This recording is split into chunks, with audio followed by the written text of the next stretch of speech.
lot of that. There we go. So I'm Mark Ray. I'm the Vice President, Regional Manager for the Central and Northern New York region of Howard Hanna Real Estate Services, overseeing the 13 offices, a real wide geographic area that goes all the way up to just a few miles from Canada up north and all through Central New York. And today's session, as Maggie mentions, is communication skills, active listening, understanding people, that sort of thing.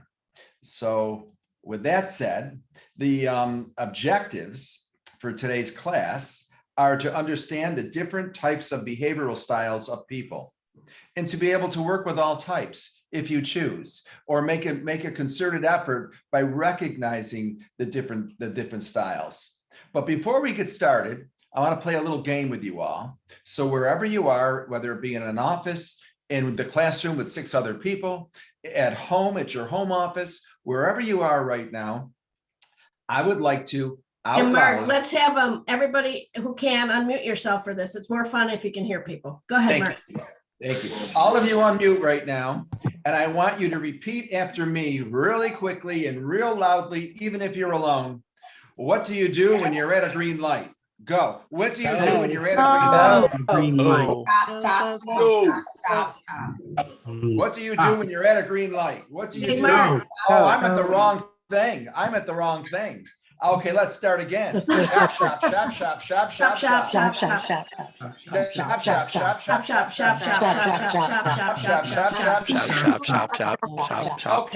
the question. What do you do when you're at a green light? Go.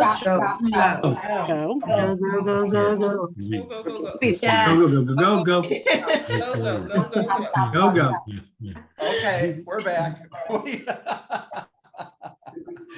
So I normally have you say shop. What do you do when you're at a green light? And people say go, and what you do is stop. Let's do another one. Let's do one more. Out loud again. Smoke. Faster and louder. One more time. What's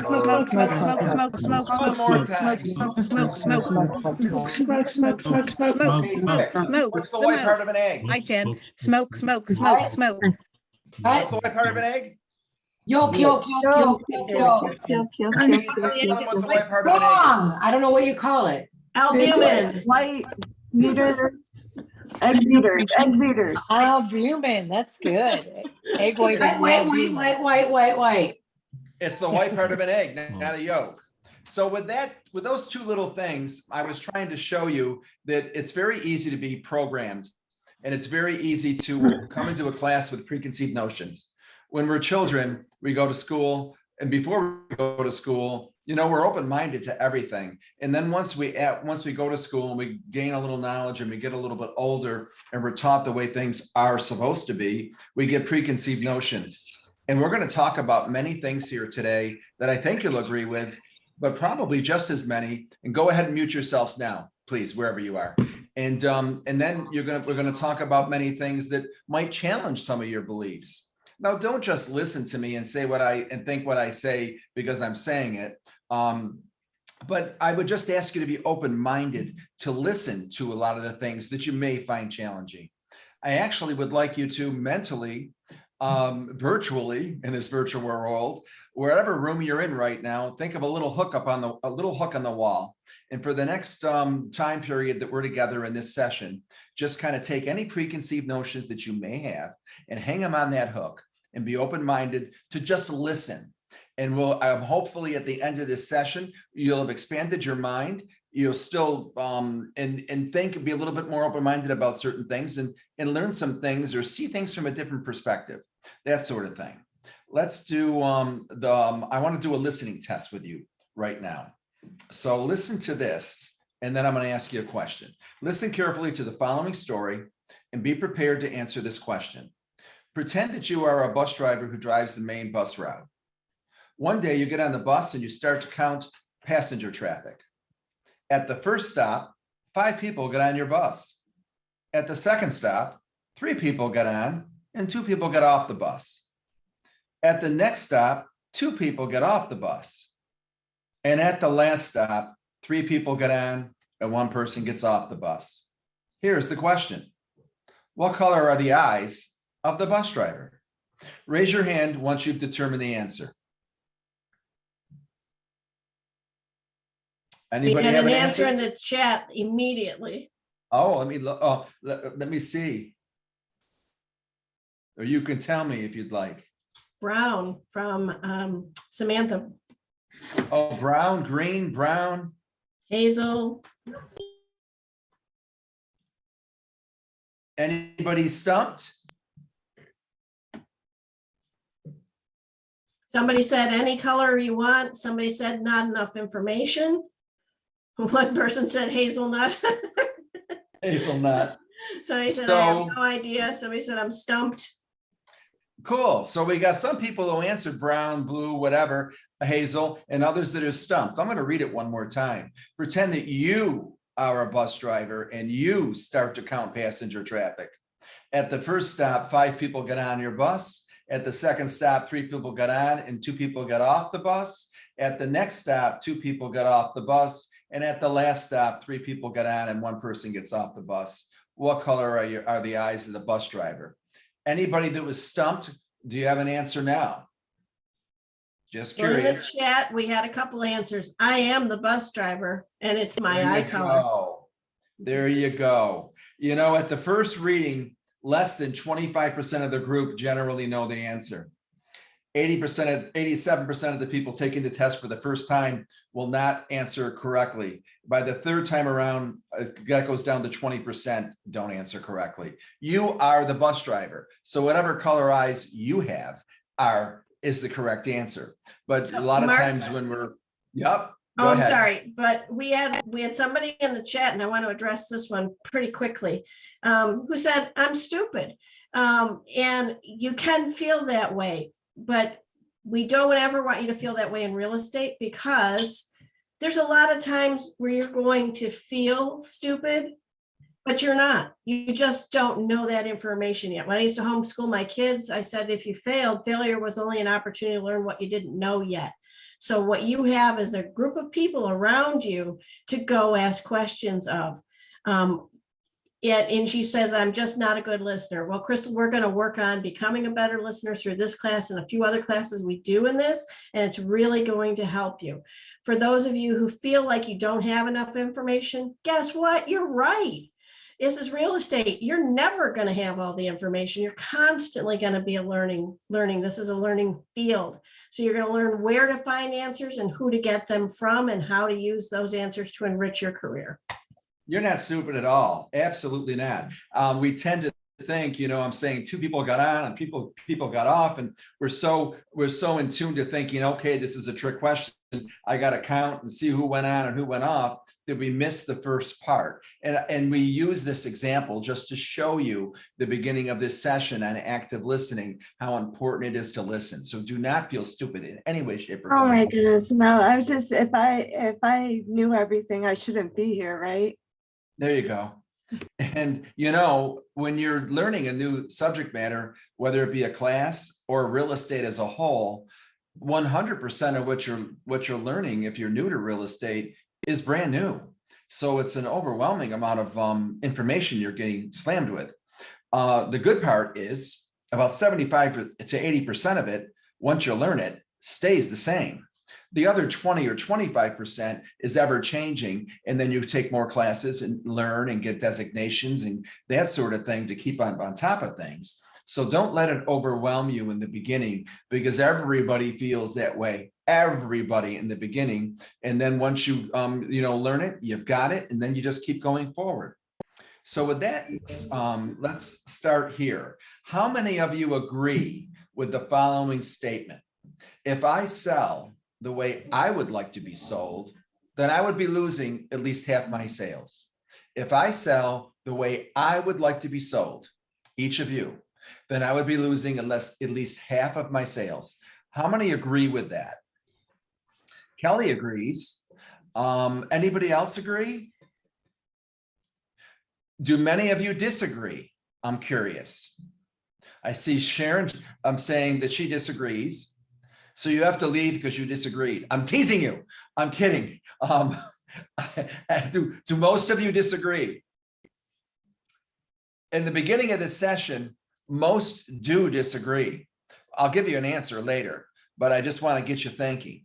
If I always do what I have always done, I will get what I have always gotten, except each year it's a little less until there is none left.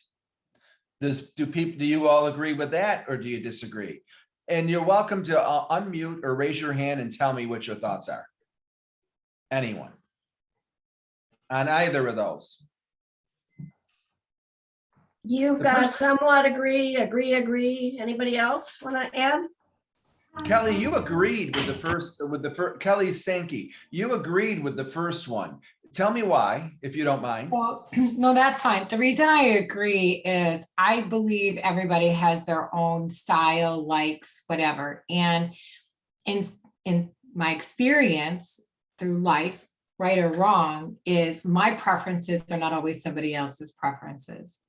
So for me, the devil is not in the details. I just want to know a high level process, but I expect to run into somebody who's not like me. And it's probably going to challenge my patience a little bit because it's not natural for me to go slow. I'll need to go slower where I'm a very fast paced, high, just give me the high level. That's one example.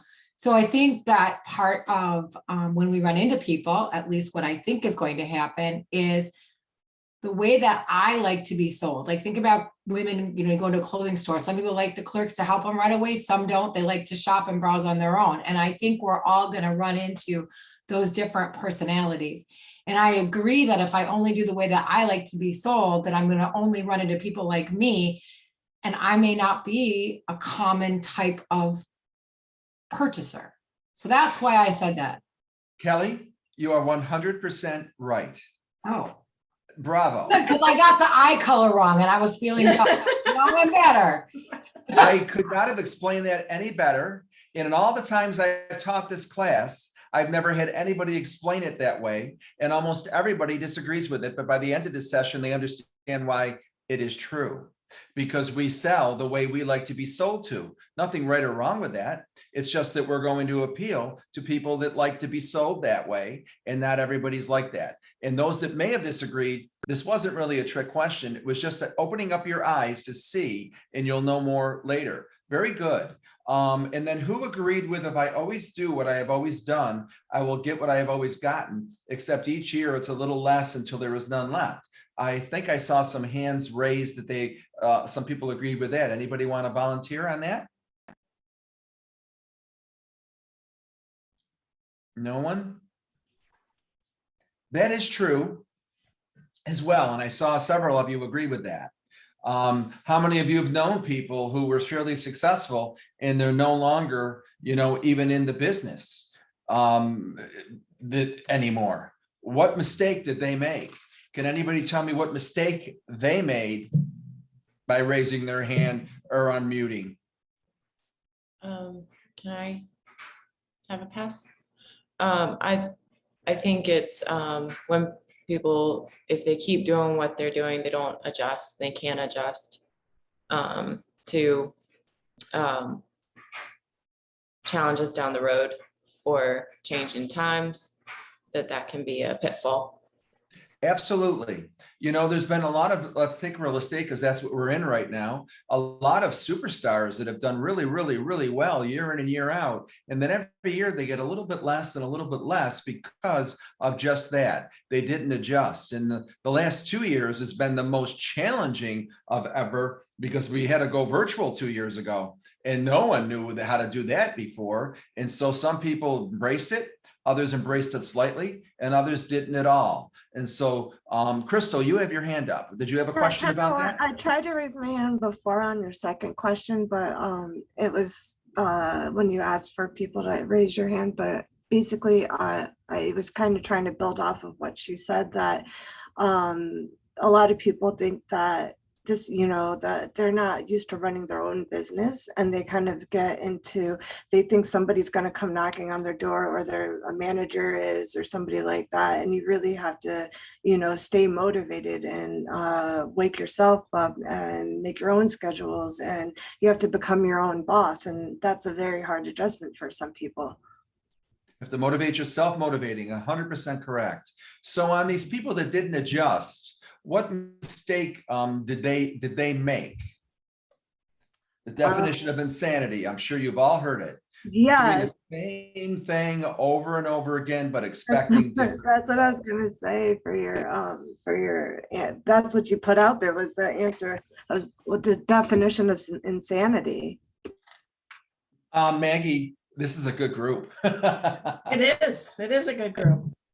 Because people are afraid of making a mistake. Show me someone who has never made a mistake and I'll show you someone who's never achieved much. I don't know if any of you know Joan Collins. There was a TV show called Dynasty many years ago.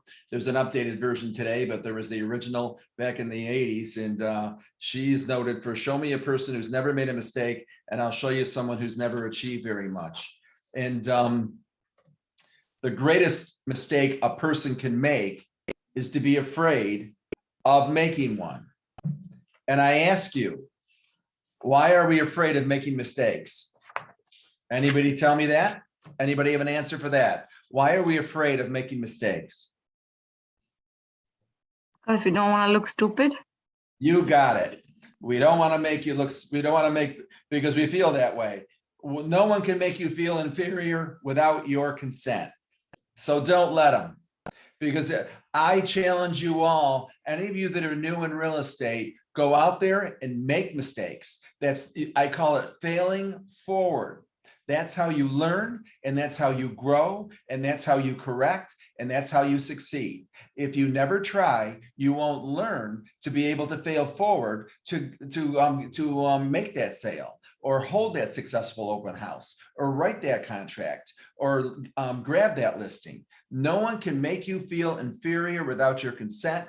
I would venture to say that your managers would embrace you going out there and trying. It's when you don't try and don't move forward that we don't succeed. So again, don't let people make you feel inferior.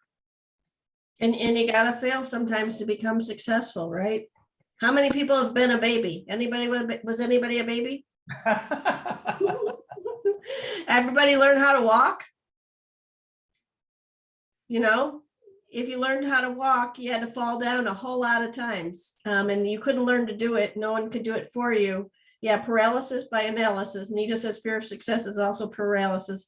Yeah, we do things all the time and we don't even think about the failure because it's part of living. And then there's some things that it's new to us to fail. So don't be afraid of failure. Absolutely. Again, failing forward. We cannot solve our problems with the same level of thinking that was used when they were created. The level of thinking that got you to where you are today will not get you to where you want to be tomorrow. Give me some examples of why this is so apparent more than ever today. We cannot solve our problems with the same thinking we used when we created them. In the last couple of years, give me some examples of why this was always true, but it is more true in the last couple of years than ever before. Who can unmute and tell me the answer to that? Jason said sellers market. Sequoia said COVID. Joan said COVID. Kelly said had to adapt to new technology. Aubrey says the way we used to do things doesn't always work anymore. We needed to adapt. Exactly, all of you, really. In March of 2020, when the world shut down and all those wildly successful agents all of a sudden could no longer go in person and show houses, hold open houses, meet with buyers and write contracts, we couldn't succeed with that same level of thinking. We had to learn a brand new way of showing houses virtually and writing offers virtually and selling houses without buyers ever walking in physically and feeling and touching them and showing them virtually. We never would have succeeded. And the Hannahs went ahead on a regular basis, held Zooms and showed everyone. And those people that embraced it and learned that expanded their minds and found new ways and continued to be successful. Again, we cannot solve all problems with the same level of thinking that we used when we created them. Perfect example. And by the way, Mark, in the chat, there's a few people are saying supply shortage. And I just want to adjust your thinking a little bit, guys, on supply shortage. You hear about that seller's market, we got a supply shortage. And yet we've sold more houses in the past few years than have ever historically been sold. But I would like to share something. I mean, we gotta think outside of the box, right? We only concentrating on COVID. But what Albert Einstein was trying to tell here is the truth.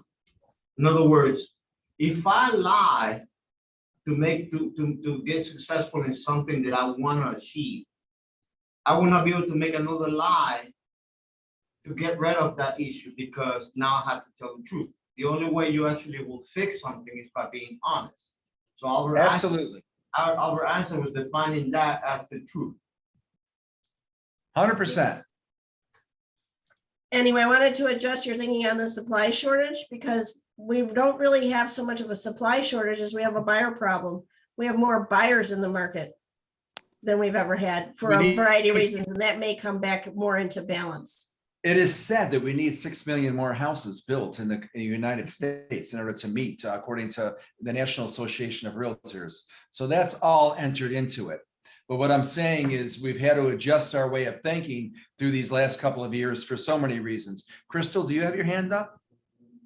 I do. I had a question I wanted to ask. You know, with the inflation and, you know, everything becoming more expensive, the supply shortages, the houses going on, the houses just going straight up. Do you think that we're coming into possibly a market crash soon? I don't think we're coming into one soon personally. I think that this is a little different than the last bubble that we lived through. There is a supply shortage, and I think we're adjusting, and houses will inflate. I think it will slow down in the next year or so, but I don't think we're going to burst right now. Susan, you have your hand up. I was just going to say to Maggie's end, an analogy I heard recently was, if you think about the parking garages at your shopping malls around Christmas time, every space is filled, and the garages have always had the same amount of spaces, just like inventory. It's just we've got 3 cars deep trying to find a parking spot as soon as it comes open. It's kind of that same concept that the inventory's there, it's just moving faster, and there's 3 cars lined up for every parking space behind it. Susan, excellent analogy. Excellent analogy. A person's mind, once stretched by a new idea, never regains its original dimensions. And that's what I want us to do here today. What I said, that imaginary hook on the wall, stretch your minds a little bit, be open-minded about things, and stretch outside, because we're going to learn some concepts that I think are pretty exciting and will help us in so many ways. So with that being said, there are 4 main behavioral styles: the driver, the theorist, the feeler, and the analyst. If you go online or you take courses, there are 4 main behavioral styles. These are the most common names for them, but they are also known by different names. But the characteristics of the 4 all remain the same. So they might have different names for them, refer to them. The feeler, the theorist is also known as an expressive. The feeler is also known as an amiable. Whatever they're called, they're still the same 4 behavioral styles. And I want to talk about that right now. I'm just curious, by a show of hands, if anyone's ever heard of neuro-linguistic programming, also known as NLP, neuro-linguistic programming. Maggie has her hand up. Anybody else ever heard of neuro-linguistic programming or NLP? They can't see this. Yes, yeah. Yeah, 2 of us in the classroom have. Cool. NLP is a way of changing someone's thoughts and behaviors to help achieve a desired outcome. It was first discovered or really enhanced and talked about in the 70s and 80s, a way of changing someone's thoughts and behaviors to help achieve desired outcomes. And I want to delve into that further. But before I do that, I want to explain the 4 levels of learning. Whenever humans learn something new, no matter what it is, we go through 4 levels of learning. The first level, when you're brand new learning something, is called unconscious incompetence. And that is, we don't know, Well, we don't know. We take a class. We learn some things. And then we enter level 2. We're consciously incompetent. We know now there's an awful lot we don't know, and we have to get better. We're not competent. We're consciously incompetent. Then we go out there and do what we talked about a few minutes ago, and we go on appointments and we fail forward and we make mistakes and we get back up and walk and we continue forward and we get better and better. And we enter that third level of learning, conscious competence. And that's where we are the majority of the time. Once we've learned something, we're consciously competent when we go on a listing appointment or a sales appointment or a showing appointment or whatever it is we're doing. I'm just using real estate examples. The fourth level of learning is unconscious competence. And that's something we strive to do in many areas as much as we can. An example of unconscious competence is if you got in your car this morning and went to the mall shopping or went to the grocery store or went to your office and you turned on the radio and you were daydreaming or you were thinking or you were doing this and that, and you all of a sudden you pulled out of your driveway and you pulled into your destination and you don't remember the drive. That's unconscious competence on your driving skills. Make sense? And a lot of the superstars around you that are rocking it and listing and selling and what have you, because they practice and because they do over and over and over again, they become unconsciously competent. So we're going to talk some more about the elements of neuro-linguistic programming. They are mirroring, pacing, leading, matching, crossover matching. I'm going to talk about how to test for rapport. I do want to make you aware of this. Be sincere and always go for a win-win. The gentleman who said don't lie, 100,000% agree with him. We're not out there to manipulate people. NLP, or neuro-linguistic programming, if you're very good at it, can be used to manipulate. We don't want to manipulate. 99% of the time in life, I feel you can always go for a win-win, not a win-lose or a win-lose this way, but a win-win. You can, and there's always a way. So let's chat a little bit about mirroring. Because there's two of you, I think there were at least two of you that knew about NLP. Some of this you might already be aware of. But mirroring and matching are two different techniques of NLP. It's used to gain rapport on an unconscious level. And this is where I'm talking about that imaginary hook and expanding, because some of you might think this is really cool. I want to hear more about it. Others are going to look and say, you know, Maggie, this guy's a whack job. I don't know what he's talking about. So just open up your mind and listen to me a little bit. You want to become like the person to whom you want to connect. Oh, who was the person who answered in the very beginning that she agreed that if you always sell the way you want to sell, then you'll be losing. And she said it beautifully earlier about when you go into it was Kelly, when you go into a clothing store and some people want to browse and other people want to be helped right away, and you're only going to want to be comfortable with the person that matches up to you. You want to become like the person to whom you want to connect. Write this down if you have a pen handy. From NLP, write this one thing down as a takeaway. Sameness builds rapport. Sameness builds rapport. Have you ever met someone for the first time at a party? Someone who came in was going to list their house or an open house. If you ever met somebody for the first time, never set eyes on them, and you automatically within a few seconds liked them, just felt an affinity and liked them. People shake your heads or raise your hands, or can you relate to that? Have you ever had that happen? And likewise, have you ever met somebody and within a very short period of time, for whatever reason, I don't like that person? Have you felt that way? You got some raised hands, Mark. So you can relate. There's a reason for that. Neuro-linguistic programming. Sameness builds rapport.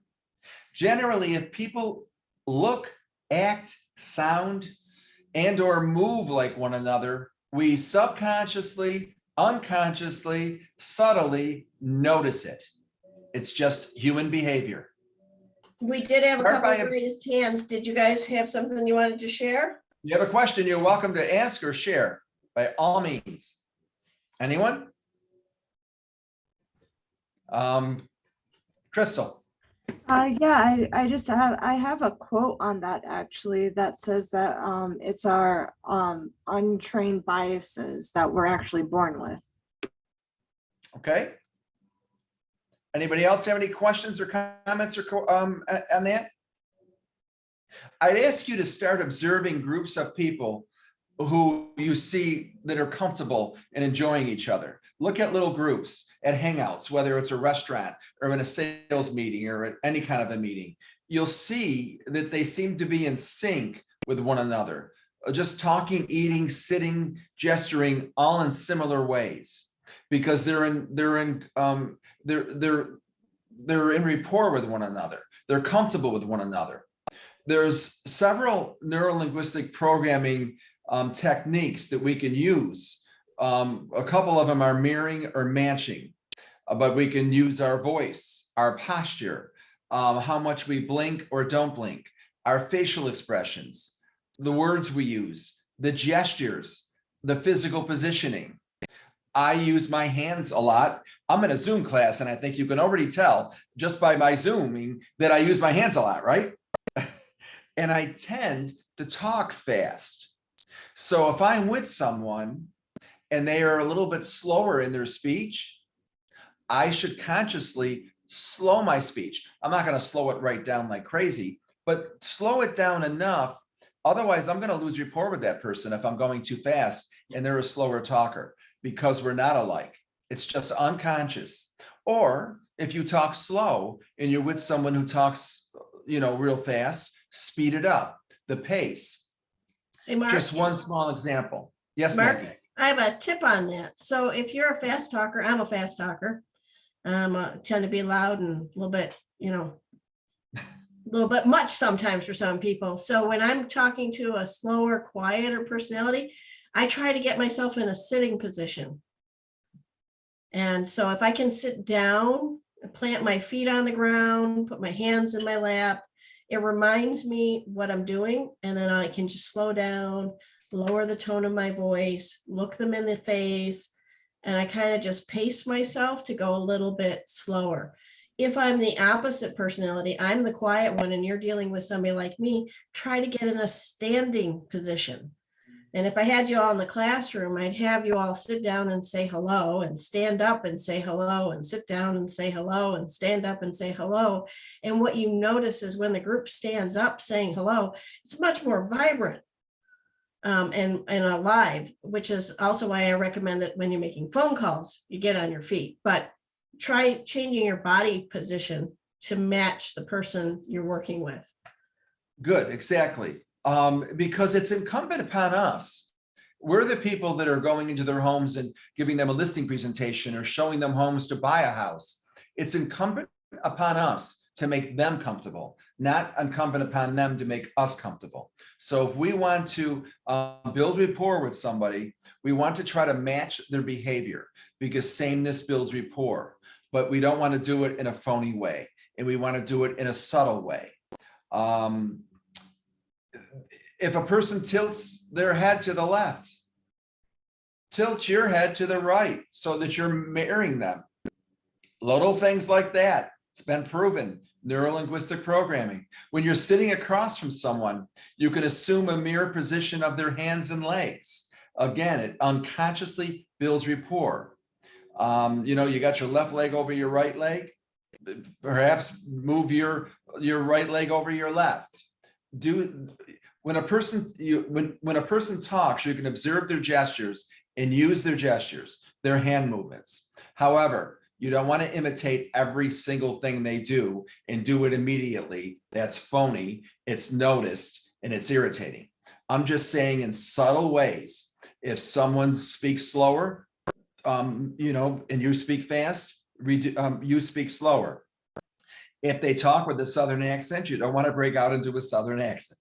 I'm just saying, you want to mirror and match them as much as possible. You can test rapport with someone, and I'll tell you that in a second. But when you're mirroring and matching, you want to delay a few seconds before you change your position or behavior so that you're not doing it just verbatim like that. Crossover matching is something else. When a person changes one position, you can mirror it by changing some other part of your body. An example, again, is if a person moves their leg, you can cross over mirroring by moving your hand. If they cross their left leg over their right, again, cross their right leg over their left. If they blink real fast, the tone of their voice, the pace of their voice, the pitch of their voice, any one of these things, not all of them, but whatever you're comfortable with, practice building rapport that way. You know, that it has been said in NLP and studies that if you match someone's voice, this will give you almost instant rapport, and vice versa. It breaks rapport just as quickly. So just be subtle about it. I told you I'd talk to you about testing rapport. So there's a foolproof way of knowing whether or not you're in rapport with somebody. If I'm sitting at a kitchen table and I've just gone through their house and I'm getting ready to prepare, and I've gone through my listing presentation, and I'm a ways through my listing presentation, and I feel like we're on the same wavelength, and I'm feeling like we're in rapport, and I want to test. I'm looking right now at Tara, so I'm going to choose you, Tara. If I'm sitting across the table from you, and I'm halfway or more through my presentation, and I feel we're on the same wavelength and things are good, and I want to test that.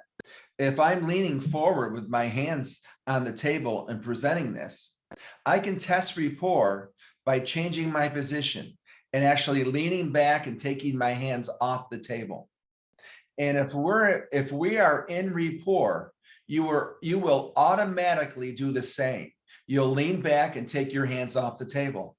You'll follow suit unconsciously, or vice versa. If I'm leaning back on a couch with my legs crossed and we're having a casual conversation, and again, I think I want to test rapport, I will change my position, lean forward and change. If we're in rapport, you're going to lean forward and follow suit within a very short period of time. It's 100% foolproof, test worthy. Give me some feedback on this. Anybody? Unmute and talk to me. What are your thoughts? It's very, very good. It's something that we can try.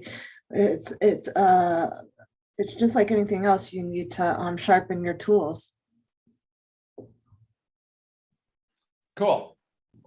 Because can you see that if you're making somebody else comfortable by saying this builds rapport, you're going to make them comfortable with you, and they're going to be more comfortable working with you.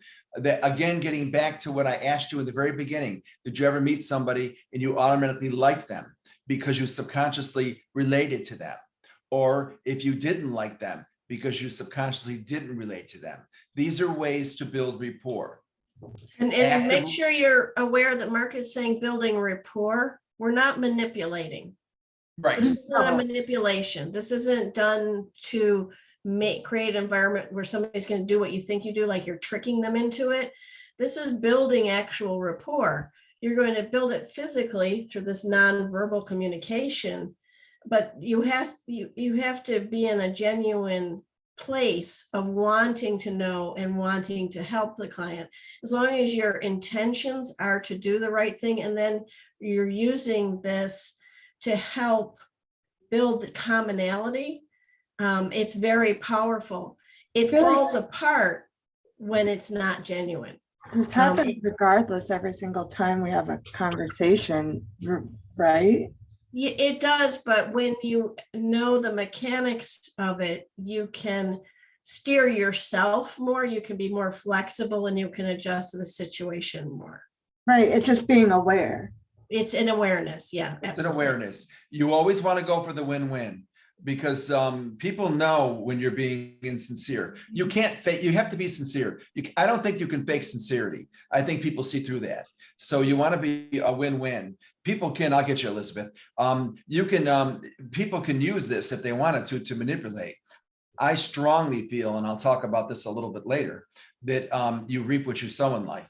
So you don't want to do that. You can always go for a win-win. Yes, Elizabeth, you had your hand up. Yes, I just think that I know that in past work, when I've had to approach people of all different walks of life and stuff, I think that it's what makes it, what can be the difference between manipulation and phony and genuine can just be a genuine interest in the fact that everybody's different and it's just taking a genuine interest in learning more about these people and how they communicate and how they tick. Excellent. Show them you care. And it really, my experience has been when you come from that perspective, and that can be picking up on the little physical movements and stuff like we're talking about, that does translate non-verbally very quickly. I agree. To people. 100%. You're being sincere with one another. The next time you pick up the phone and talk to somebody, you know, if you're in a bad mood because something bad happened that morning, a smile on your face can change your whole self.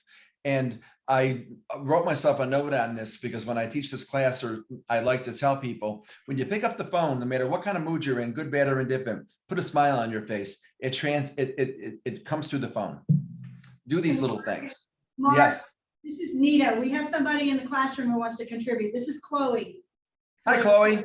Hi, great discussion. I think it's already been said. I just had a comment and wanted to add that these techniques are helpful in parenting, like Maggie probably knows as a homeschooler, to do the mirroring, kind of balancing someone's energy rather than telling someone, like if you have a hyperactive child or someone who's needs discipline, instead of just telling them to sit down, you would just sit down and they would mirror you. And so then you could kind of lead and guide them into a calmer state. That's all. Excellent. Excellent. Was that, Nita, was that in the Virginia training room? Yes, it was. Okay, cool. Thank you. Excellent. Thank you for that. Very wise. Listen, when we're listening, people want to be listened to. That's so important. Listen with the intent to understand rather than the intent to reply. And then you'll get so much more from people if they know you're genuinely, sincerely listening to them. Listen with the intent to understand rather than the intent to reply.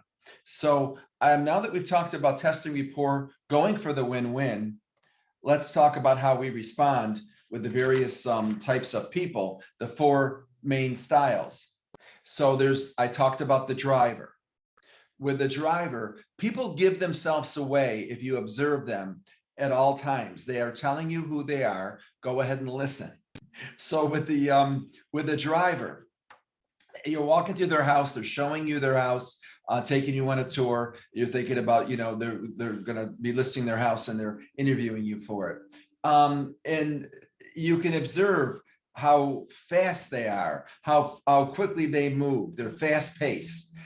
Drivers generally have leadership qualities. They initiate action. They use those kinds of words. They're task oriented, self-controlled. They're assertive on the outside. They have a business-like attitude. They're self-starters. They're usually, a lot of them are in business for themselves. A lot of them are real estate agents, and they have strong management skills and things like that. They're in a hurry. They're fast-paced. They're competitive. They don't like to lose. And they'll respect you likewise if you show them respect. So if you're with a driver type personality and you're doing a listing presentation, you want to be brief and to the point with them. You don't want to take forever and ever and ever and ever and go on and on and on. They're usually in a hurry. They usually don't have a lot of time. And they give that away. They'll say, I don't have a lot of time. That's a dead giveaway. And they'll want to see one best idea. And you would be wise to say, I acknowledge you don't have a lot of time. So I'll get right to the point. And you see the screenshot there that Maggie so nicely put on there for me and is showing a chart. With those kinds, with a driver, you want to use a chart.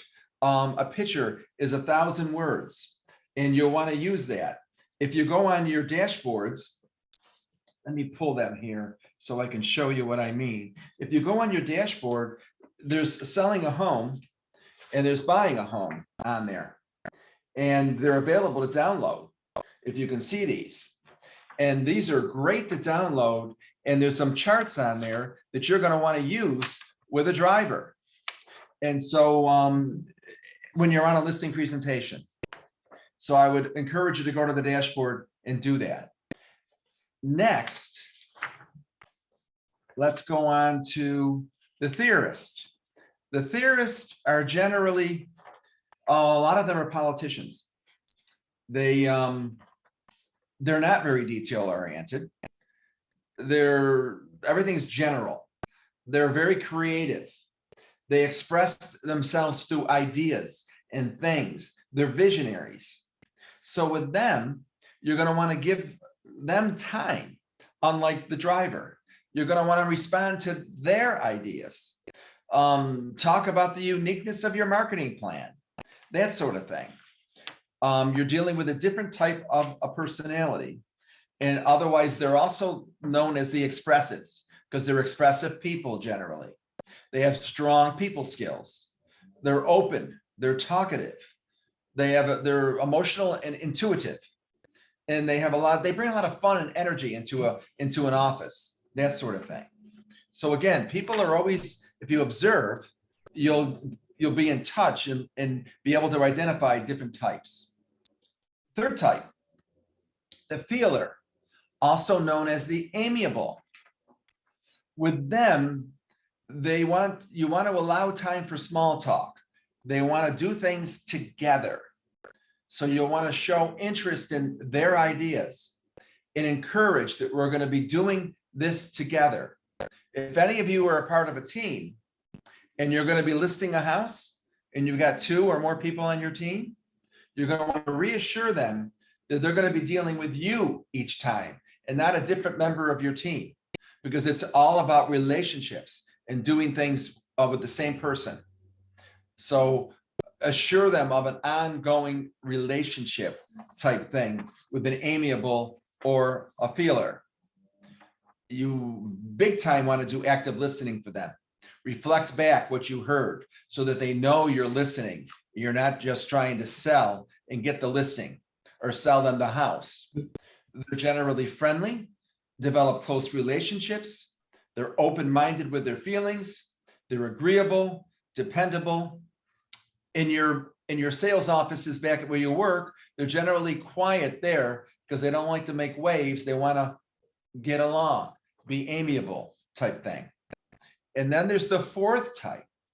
Anybody know what I'm going to say the fourth type is? The analyst. Now, there's no right or wrong here. I'm just showing you the 4 main behavioral styles of people. The analyst. Anybody want to throw out how much detail the analyst wants when you're going to give them a listing presentation? Anyone? A lot. Who said that? Because I can't see you all. Jason? Yeah. You got it. So you're going to want to download that from the dashboard, and you're going to want to go through page by page by page. So if you're doing a listing presentation with an analyst, you want to go through page by page by page by page. If you're doing the same listing presentation with a driver, and you go through page by page by page by page, they're going to throw you out of there. So it's 2 different types of people. Kelly, you mentioned at the very beginning of class that you agreed that if I sell the way I want to be sold, and you're a driver, and you're in front of an analyst not giving them any information, you're not going to get the listing, or vice versa, right? So you make a concerted effort and know ahead of time what kind of person or people you're dealing with and adjust your behavior accordingly. With an analyst, they're generally engineers, they're accountants by profession. They want order, everything in its place.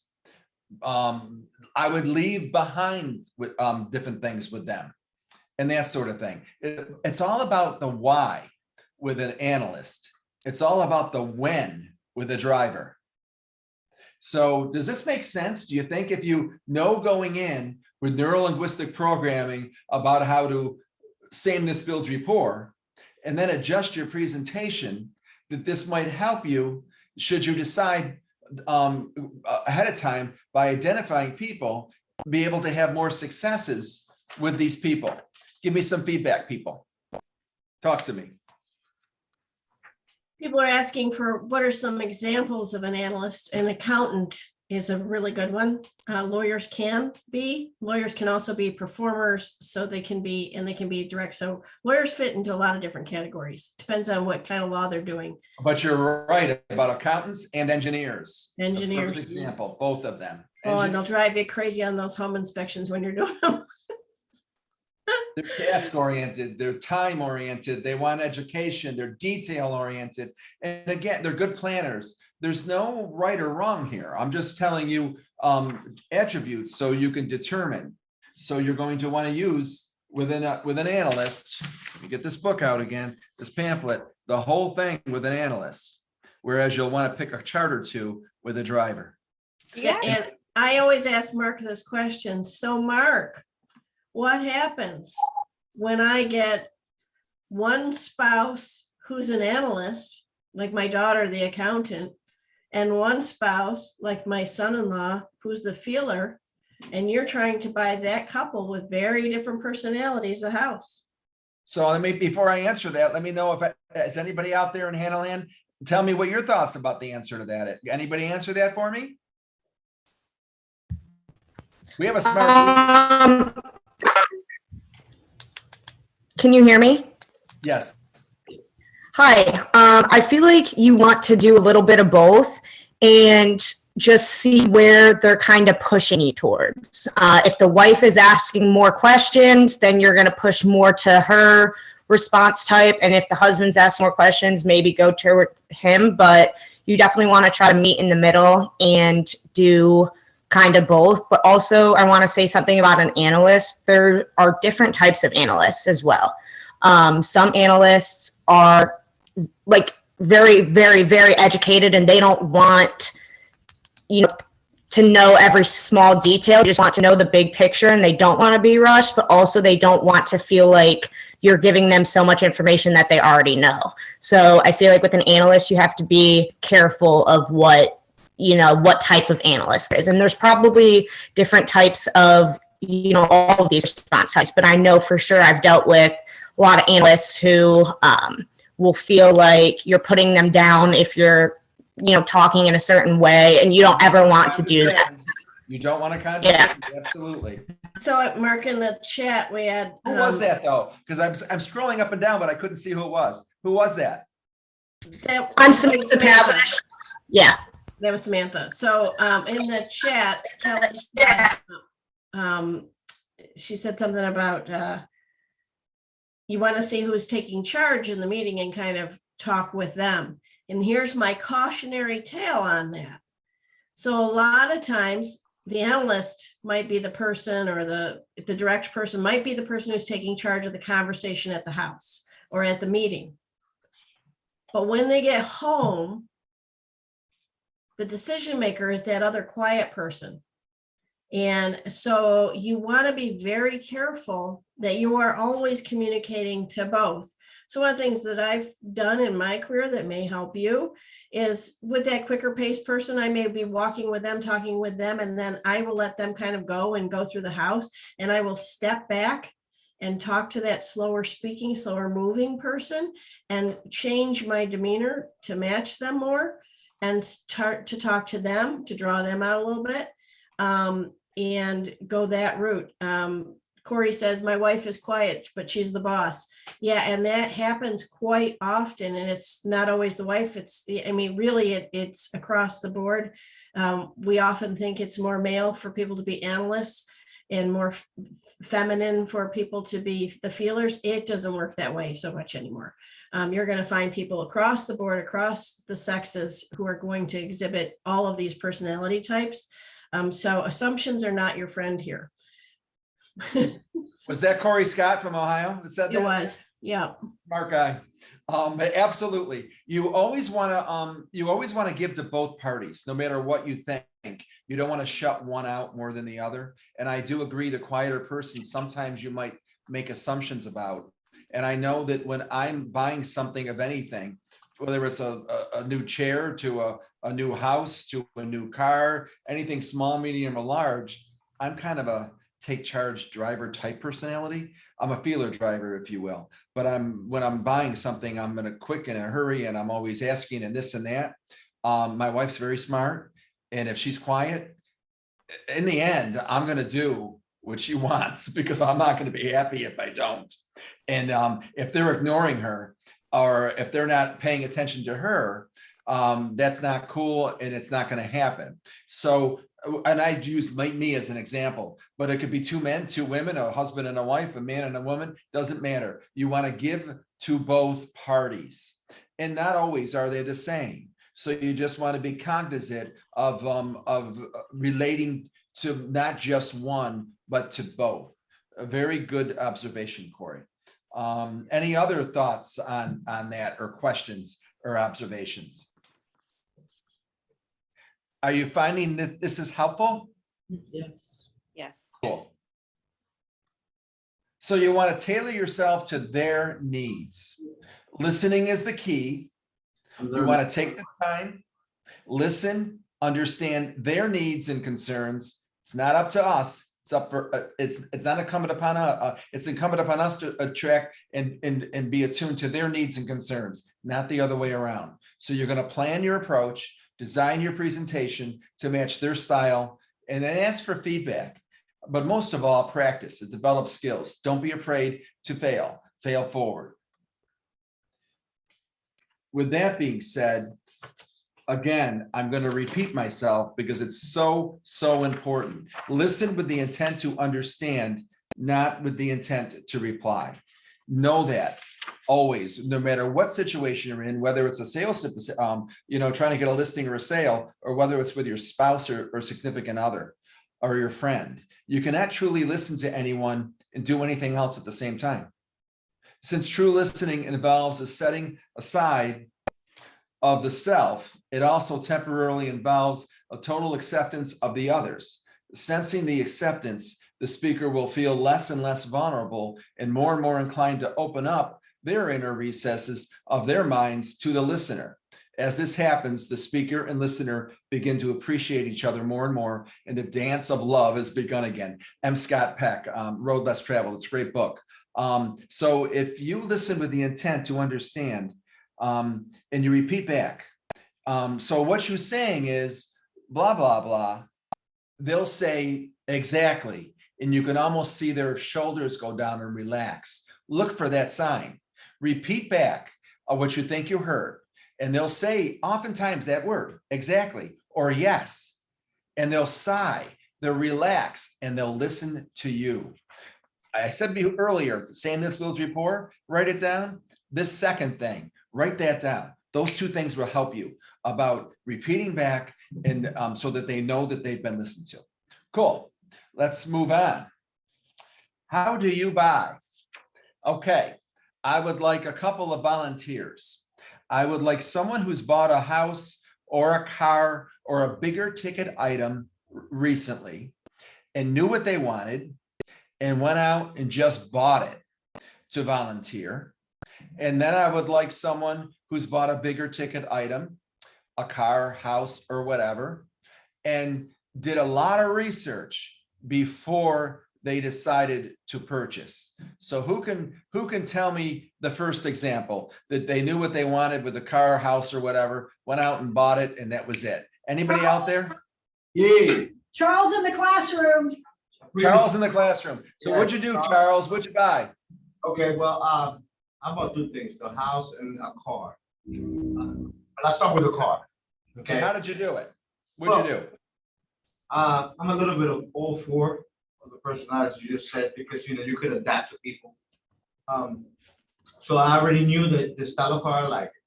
I already knew the cylinders. I already knew the color. I already knew everything that I wanted. And I already knew that they had it on stock.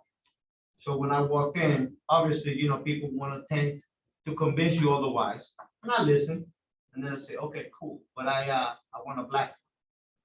Go ahead, but do you have the crossover? No, I want the regular Atlas.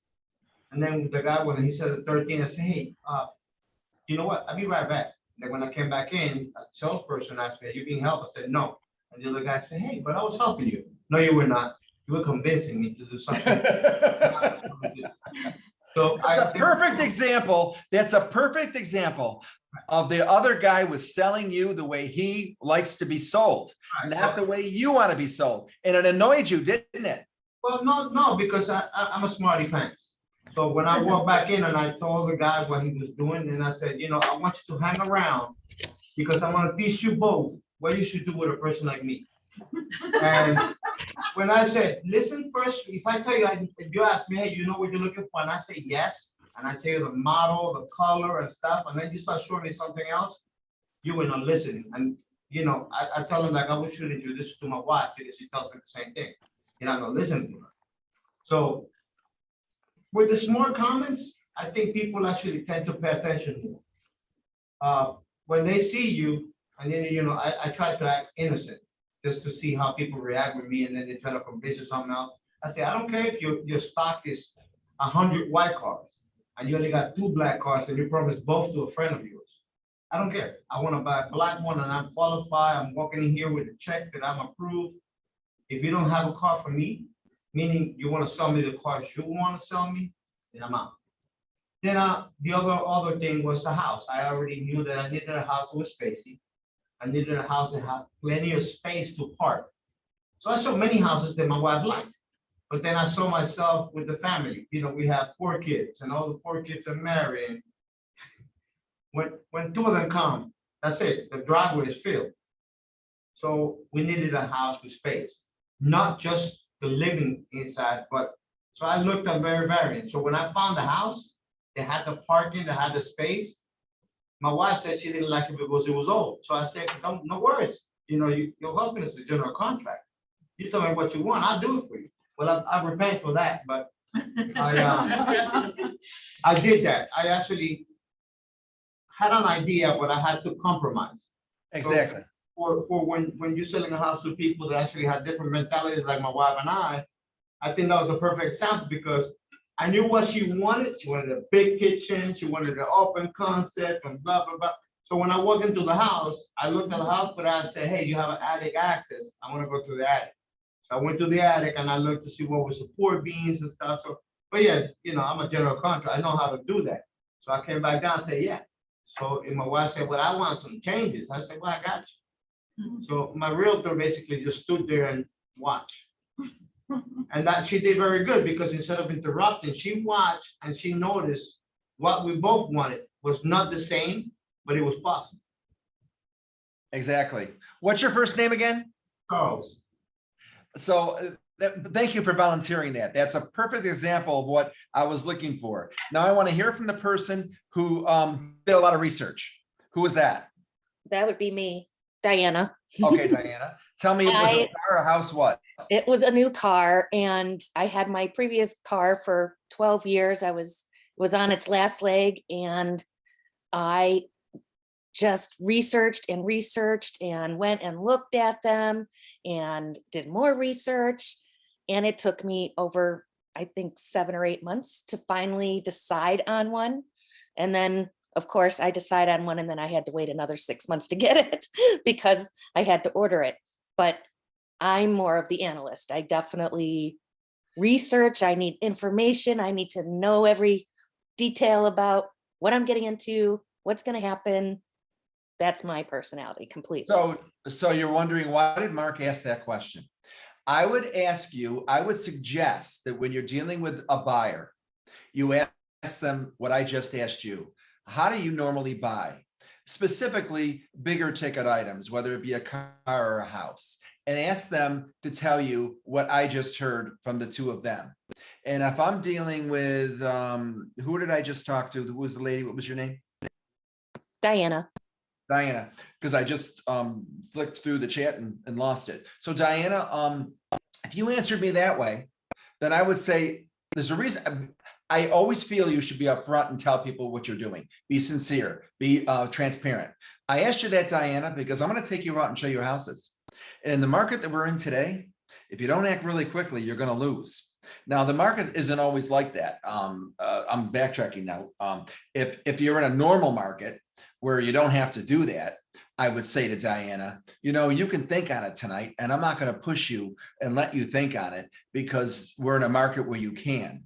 In this market today, I'm going to nudge you a little bit more than I normally would because you have to act quickly or else you'll lose out because there's multiple offers like crazy. And it might take her losing 2, 3, 4, or 5, or 6 before she allows me to push her. With the other gentleman in the Virginia training room, he told me how he goes after and knows what he wants. So with him, I'm going to say, you know what? We go out there, you know what you want.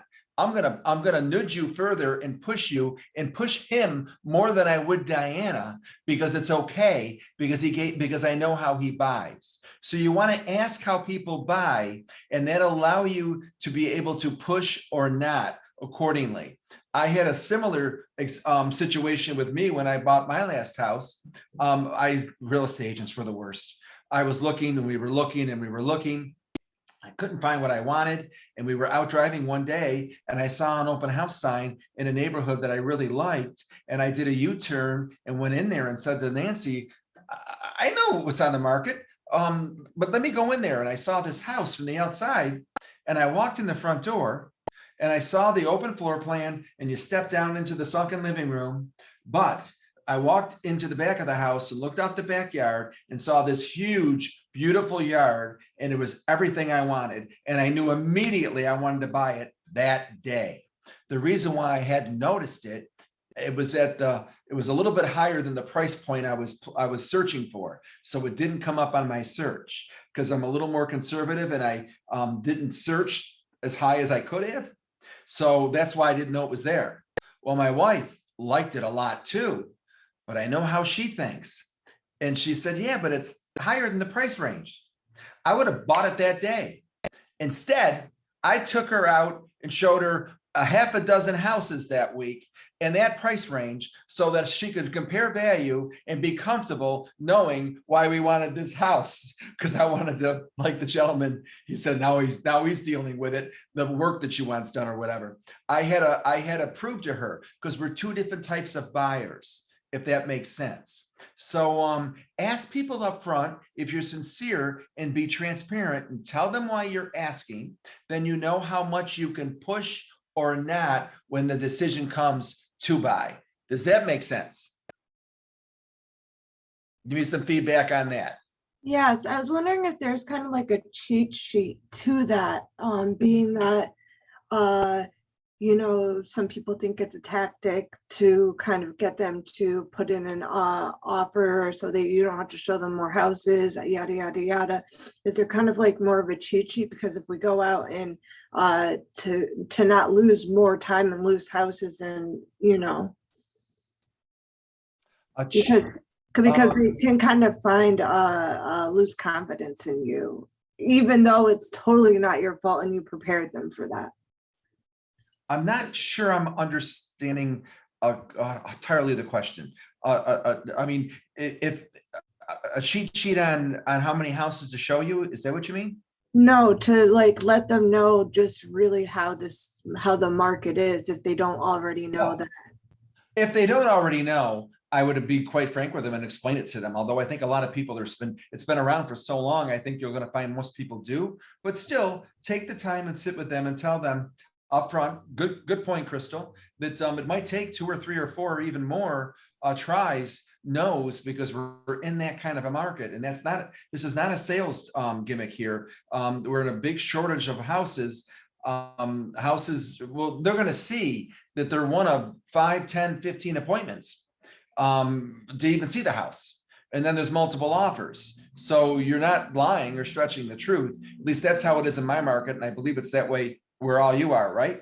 And I would say, Mark, just to your point exactly, in your market. So go back to your managers, have them show you where to find the statistics and the data on your neighborhoods that you're selling in, that you're working in.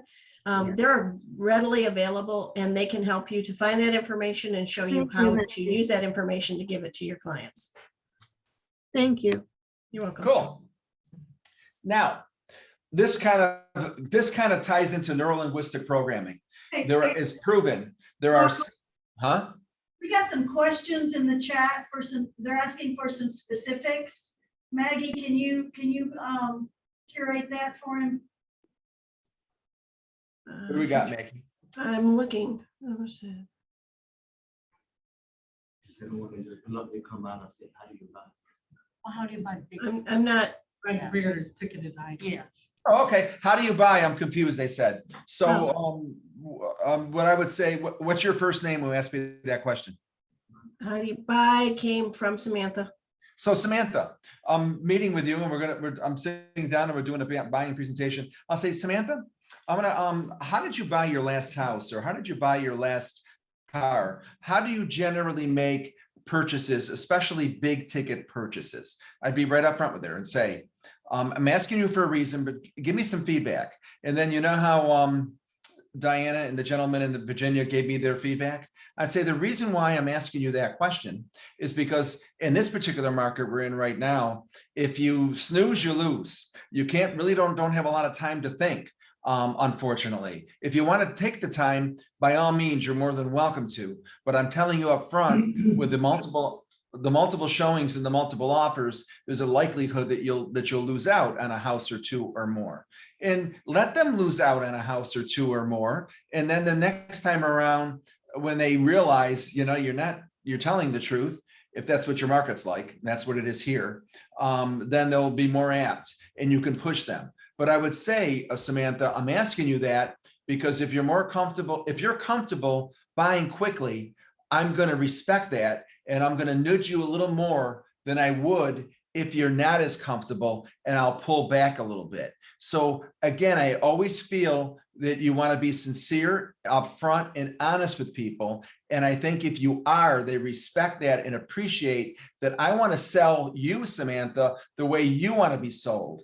I don't want to push you just because I can go quickly, and I don't want to take forever and make you lose out if you can go quickly. So I'm telling you why. Does that answer your question? Yes, thank you. Any other questions that I missed? Cool. Any other questions, Anita or Maggie, in the chat that I needed to address? I think you're good. Okay, so back to the this next page, prospecting. There are 6 best times to mail or / contact people, whether it's texting, phone call, mailing, being in touch with people. And this goes back to neuro-linguistic programming, NLP. It is New Year's, spring, Memorial Day, Labor Day, Halloween, the person's birthday. And I would ask you,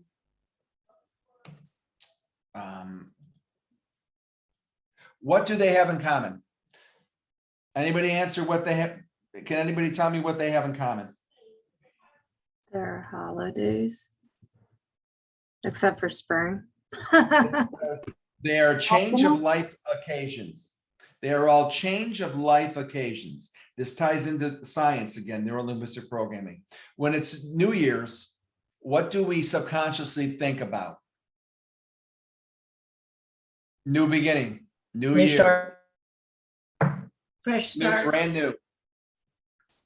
When it's spring, we can subconsciously think, oh, it's the end of winter, beginning of spring. Next weekend's Memorial Day, right?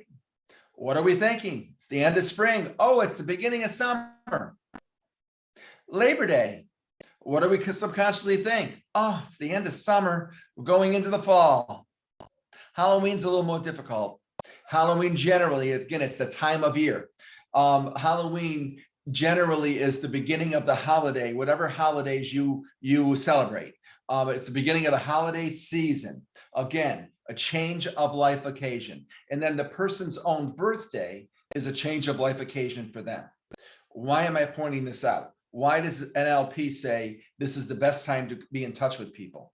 Because unconsciously, subconsciously, we all have goals, whether it's to buy a new car, to buy a new house, to change careers, to go back to school, whatever it is, our goals in our head, we are much more apt to act upon those at these change of life occasions.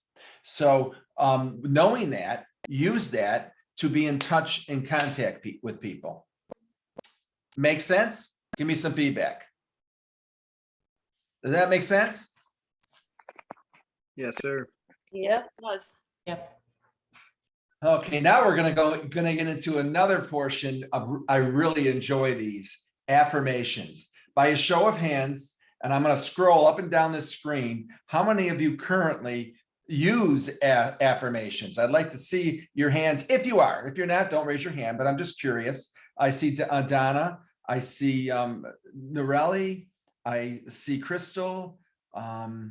Hey, Austin, I didn't see you on here. Have you been on here the whole time? No, sir. I'm feeling a little under the weather. I just came home from work and I was driving and all that. So I'm actually sitting on my bathroom floor, but I figured I'd tap in. So okay, Well, go ahead and that's nice. continue. Nice to see you. I appreciate it. My feedback might be subpar today. So I see a few hands, but not a lot. So here's something I really I'm hoping that when we're done with this session, you will start using affirmations to change and shape your life, because they can and they will if you use them, I promise. How do we control our thoughts? Thoughts become things, and you change them through affirmations and practicing affirmations. An affirmation is something that you aspire to be. And Kelly, you use them. Really, you use them. Anybody want to share their affirmation? Be brave and share an affirmation with the group. Anyone?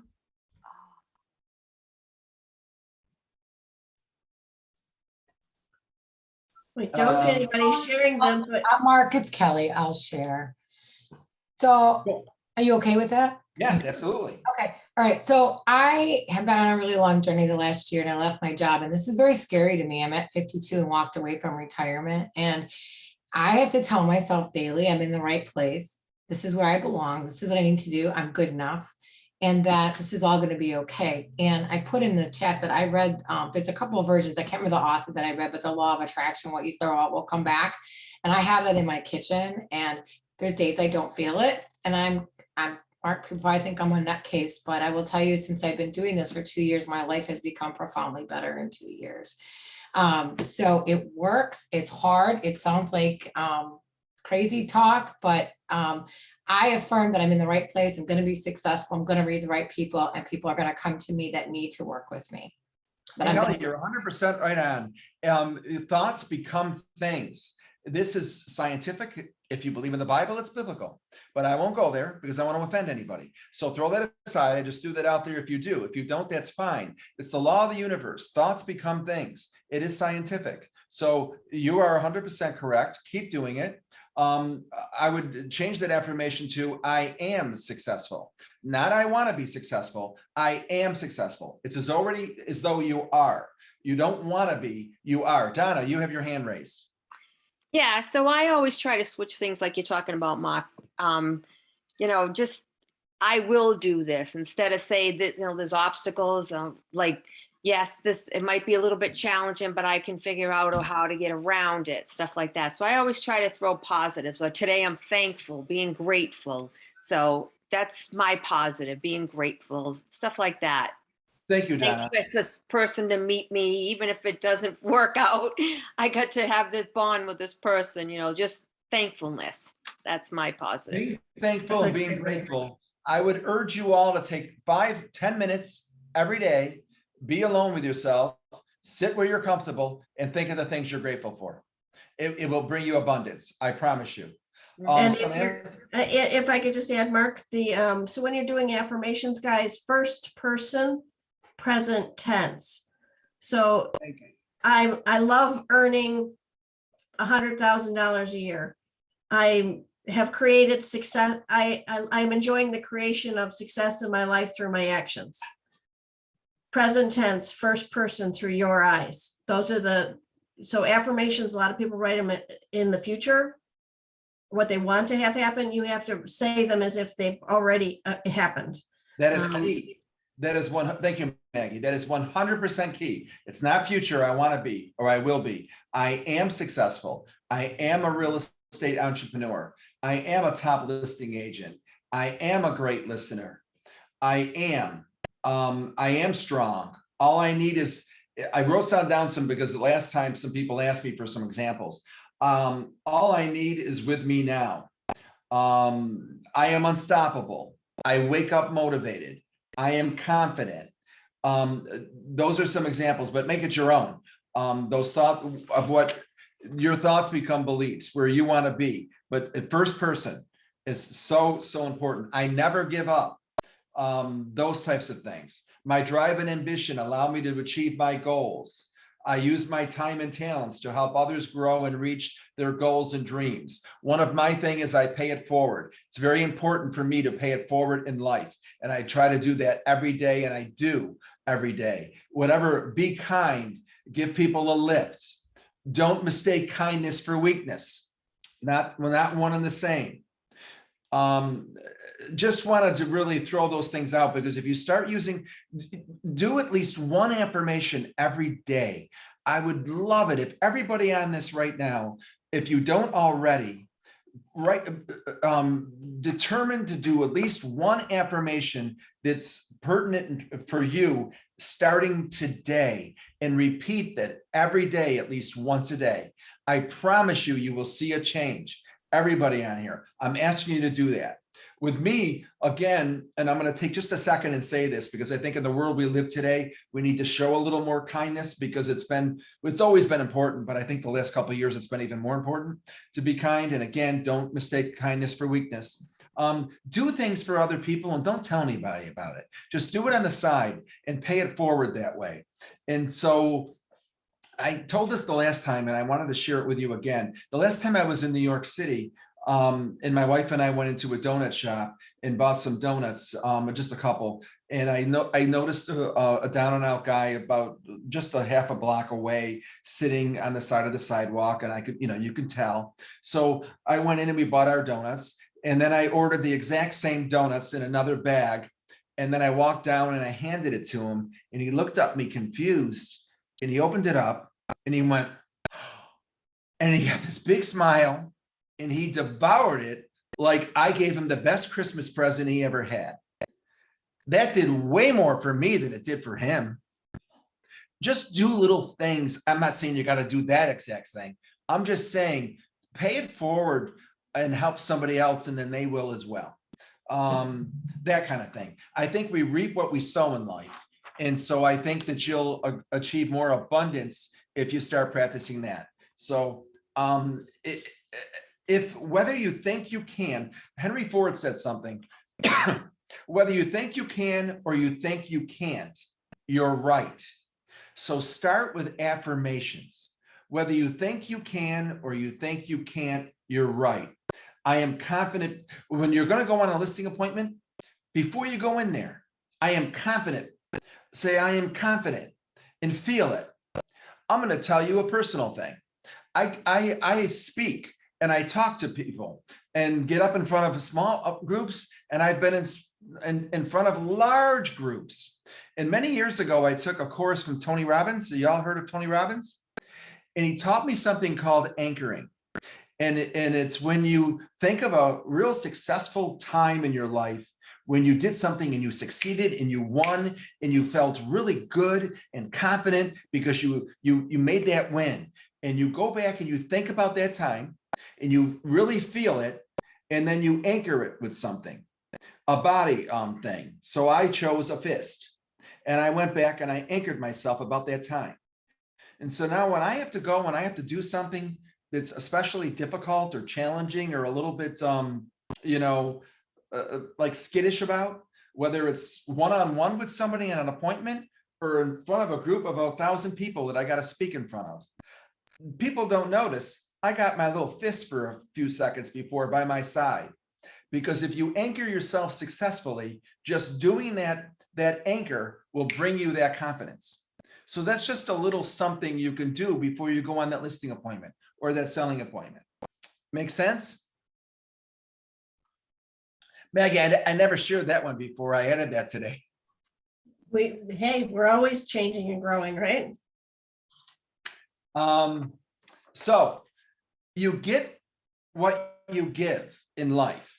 It's the natural laws of life. No one's exempt. It's the law of nature. We reap what we sow. You give out good, you get good in return. If you get out bad, you get bad in return. Anybody want to comment on that? Good, bad, or indifferent? Any thoughts? There's something called servant leadership that I feel strongly about that we can all practice. Servant leadership is a leadership style where people interact with others, either in management or fellow employee capacity, to achieve authority rather than power. You want to listen, you want to show empathy, you want to commit to developing other people. And even if you're not a manager or leading a group of people, just the people in your office, show them empathy, help them, they'll help you in return, that sort of thing. It's just an attitude about life. You reap what you sow, you give out good, you're going to get it back in return. Some more natural laws. Whether you believe them or not, I would encourage you to believe them, because if you embrace them, you'll be rewarded for it. Be a reflection of what you'd like to see in others. If you want love, give love. If you want honesty, give honesty first. If you want respect, give respect first. You get in return what you give. It's the law of reciprocation. If you don't ask for their help until you've helped them. You don't have the right to ask until you help them. When you're at the law of service, the only way to get what I want is to give them what they want first. Then you can earn the right back, but you've got to give first. To receive, you need to give. When you give without strings attached, you'll receive in return. Any commentary? I just want to hear from anybody. If I told you might think I'm whacked at the beginning of the class. So reassure me that either tell me I'm whacked or reassure me. Tell me your thoughts on these concepts. I can say something. Yes. Yeah, I believe, first off, yes, everything you said is like right on, I think. A lot of people don't, the way I'm pretty aware that my undergrad is political science. So words, I'm not getting into politics, but words are used sometimes to convey these emotions, and then the emotions are conveyed back. So in other words, if you want somebody to say something positive, usually that takes you saying something positive. But I think naturally we kind of gravitate towards the negative. So, I mean, I've listened to people just say negative things, and then I'll say something positive because I'm testing it, because I'm aware of the power that I have with my words. So if they're negative, I just say, well, why don't I say something positive? And guess what? It really works. I say something positive, all of a sudden I got a different person. So you tested it. You tested it and found it in how it works in return. Oh, it works. When a politician stands up, puts his fist in the air, everybody, I mean, Adolf Hitler he was really great at it, But I mean, but I think we just, we can't do nothing about that, but we can be aware of what's really happening, because it's not just words sometimes, it's actions with those words that are just way more powerful, I think. But the words, it all starts with the words. I say, have a nice day, in the way that I say it really matters, but have a nice day, requires a response.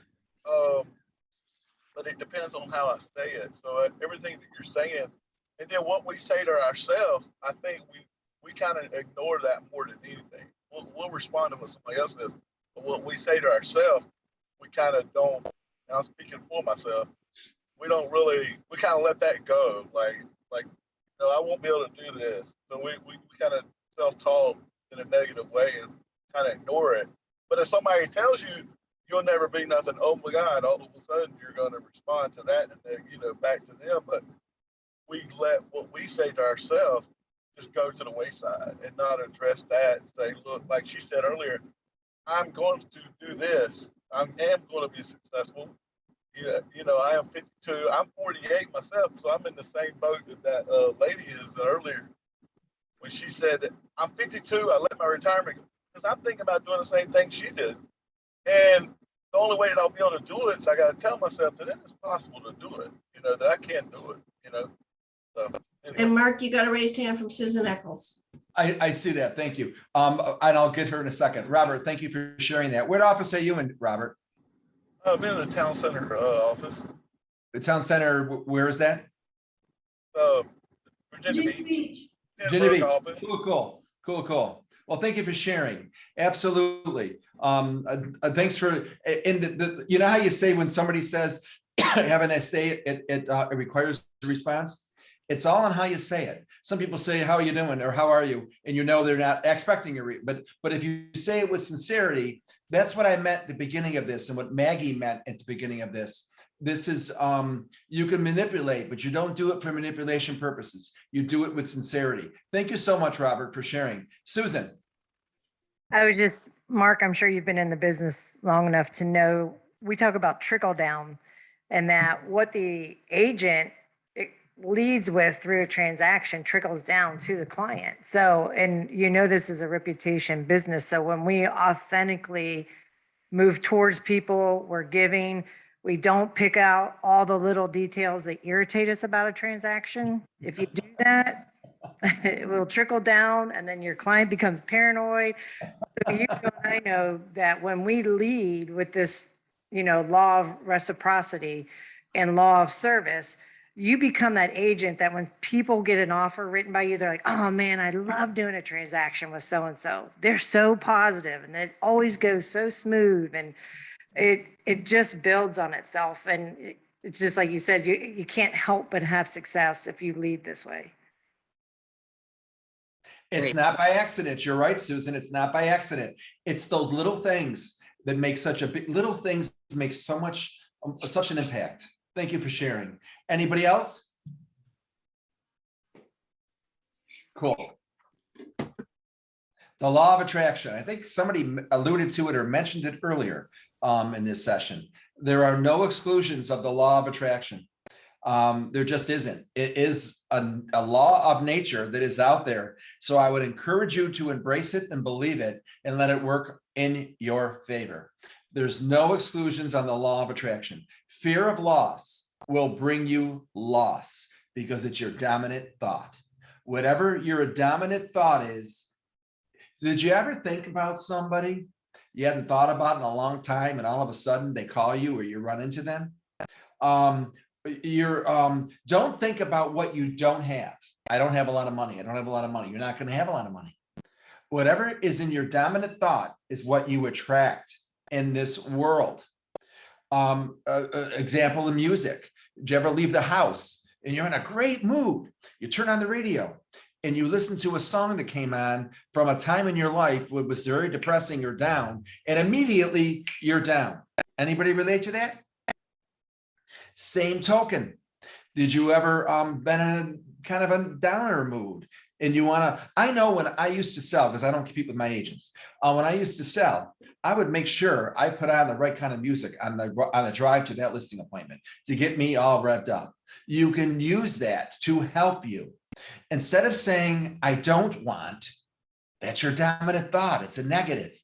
Don't say I don't want. Say what you want. Say, this is what I want.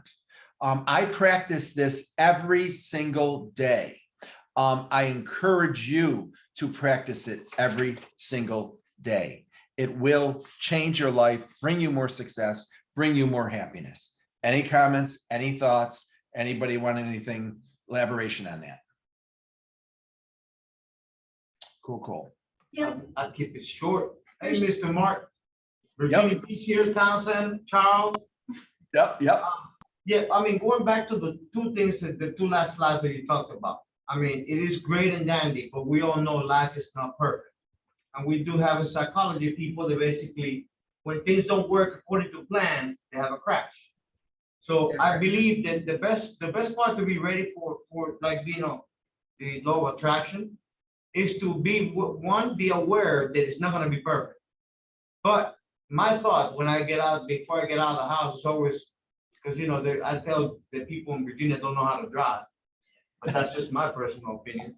But I'm a New Where York. are you from? You must be from originally another from part. New York, so we don't want to talk about that. I knew you were from New York. I just knew it. Go ahead. I'm from New York. Go ahead. Having the thought that, you know, okay, things are gonna happen, they're gonna change my plans, but I have to be okay with it. And that's the thing that you learn in AA, you know, so not everything's gonna go great, but you have to be willing to accept it and then adapt to it. So if I make my plan, okay, at 1 o'clock, at 12:30, I'm gonna be on this class.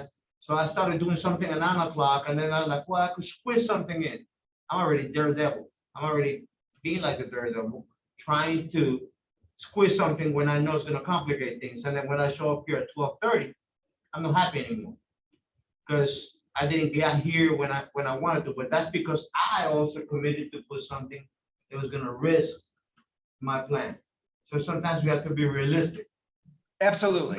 It's not being negative, it's just being realistic. You're gonna have challenges, but how can you adapt to continue with your plan? It's Thank not you. gonna be the original plan. Thank you. Thank you for bringing that up. I don't mean to come across as Pollyanna by any means. It's not magic. Oh, I'm going to think positive. This is positive thinking and everything's going to be glorious. That is not my intent whatsoever.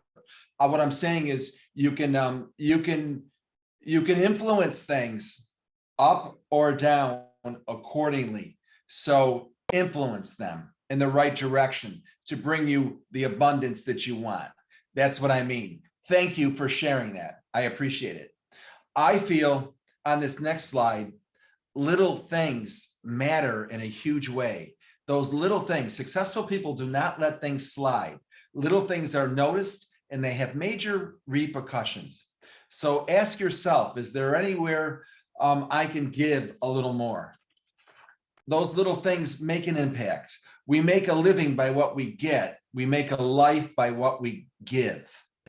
So just a little things, mindsets. Like I started at the beginning of the session saying that a lot of the things we're talking about today, you can use to manipulate. That's only going to bring you negativity and heartache. So don't do that. Use it to help yourself and help those around you. Use the talents you possess. The woods would be very silent if no birds sang there, except those that sang best. If we neglect any, if we neglect to exercise any talent, power, or quality, it soon falls away. In other words, use it or lose it. You could be the best listing agent in the world, or the best prospector in the world, or the best this or that. And if you take it for granted and stop doing it, eventually you'll lose it. So don't take it for granted. If we neglect any exercise or talent, power, or quality, it falls away from us. So a couple more things. I think somebody else mentioned it earlier. Ever heard of the book or the tape, The Secret by Rhonda Byrne? Ask, believe, receive. I practice this every day. I have for many years. I ask for something, I believe it, and I receive it. I claim it. If you, again, it's not being Pollyanna, it's setting your goal and your sight on something. There's a lot of books that I'd like to read, or you can listen to them on tape. This is an old one. As a Man Thinketh by James Allen. Excellent, easy read that I would highly recommend. The best of these types of books, as far as I'm concerned, the original Think and Grow Rich by Napoleon Hill. It has everything you'd ever want to know. It's like the Bible for all improvement, if you will.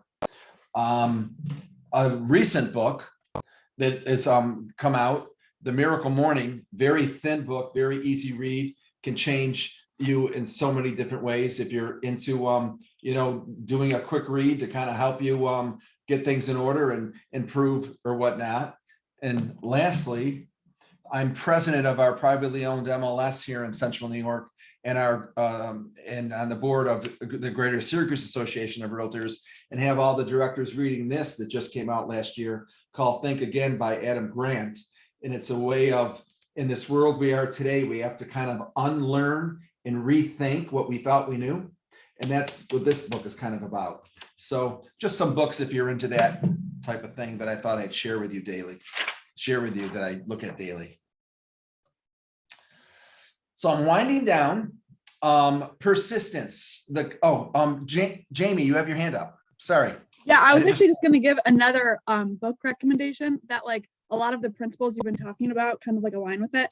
The 7 Habits of Highly Effective People. It talks about win-win and the listening with the intent to understand. So you got it. I read it. Excellent. Thank you. Thank you. Anybody else? Anybody else? Several years ago, the original company that I was with, the company Howard Hanna, is morphed. This is the 4th. It's been bought and sold 4 times. So I started with this many years ago in my 20s selling real estate, and we were always the #1 company. And we have all varying types of successful people, but they were all different personalities. So they did a study back then, and they found out that the successful people, no matter how different personality they were, the successful people had this one quality in common: persistence. Persistent people begin their success where others end, in failure. So just get back up. And if you have a disappointment or a down day or a bad thing happen, that's okay. My philosophy is this, for whatever it's worth. If it's really bad, I allow myself to feel sorry for myself and be in a bad mood for 24 hours, 48 at the latest. Go ahead, and you got to feel it, and then turn it off and switch and go in the other direction after that. Don't dwell on it forever. Allow yourself to do that. Persistence is so important. It makes the difference. Personally, though, a quote that I made up that I live by is your attitude, the importance of attitude. Have the right attitude, and most of all, be enthusiastic and passionate in all you do. It shows, it attracts, it succeeds. If I'm sitting with 2 real estate agents, and one of them's a superstar that's successful like crazy, and another person's a newbie just getting into real estate, and that superstar is a negative, everything's down, and looking down on people, and the other person's brand new, and they got a great enthusiasm, and you can tell they're sponges. I'll take that new person any day, because the other one will affect the rest. So it's all on how you see life. And again, it's not Pollyanna. It's just an attitude that you can use and go out into life to adjust with. How many of you see the glass half full? How many half empty? And how many are just grateful for the damn glass? So practice 10 minutes, 5 minutes a day, looking around and being grateful for even the smallest, littlest things that you have. So with that said, I will stop sharing. I will see all your faces for the first time all at once, or the most of you, because we got multiple screens. I'm gonna take your picture if you don't mind. If I'm on Facebook and Instagram and social media, MARKRE, you're welcome to friend me. Love to hear from you. It's been a great class. We're 15 minutes early. Is there anything I didn't cover? Do you have any questions? Do you have anything you want to share? Did you all decide that I am a whack job and you wish you hadn't come into an hour and 45 minutes ago? I don't know. Give me your feedback. Mark, one of the things you did a previous class that came up in the chat is when you were talking about positioning certain things. If you take us through your talk track, like determining whether the person is a driver or an analyst, et cetera, how you would put that into motion, just like you did when you were explaining the new SOP, the agency SOP stuff. That's very, very helpful. It's the way it rolls, the way you start that and finish it. I find that to be extremely helpful. Those talk tracks with your experience are wonderful. Thank you. That's very nice of you to say, Jason. I appreciate it. Any other questions or thoughts or feedback or anything that I left unsaid or anything that you're wondering about? Or Yeah, lots of thank yous and great energy and, appreciation for what you did today, Mark. Lots of insights. So for all of you, we're gonna talk about this topic in a slightly different way in a few weeks, because it's really important how you listen and how you talk to people. It's really 90% of what we do happens to be about conversation and how good a listener are you. Read as many books as you can on the topic of communication and being, good at your career. And don't forget your public libraries. They have these books and they have them by audiobook. Guess what? You people are going to spend a lot of time in the car. Audiobooks are a fantastic way to add to your reading. I started doing that like 20 years ago. I read 3 times as many books as I used to because I'm listening all the time to books. Excellent, Maggie. Excellent. So talk to each other, practice your conversations with other people. Thanks, Mark.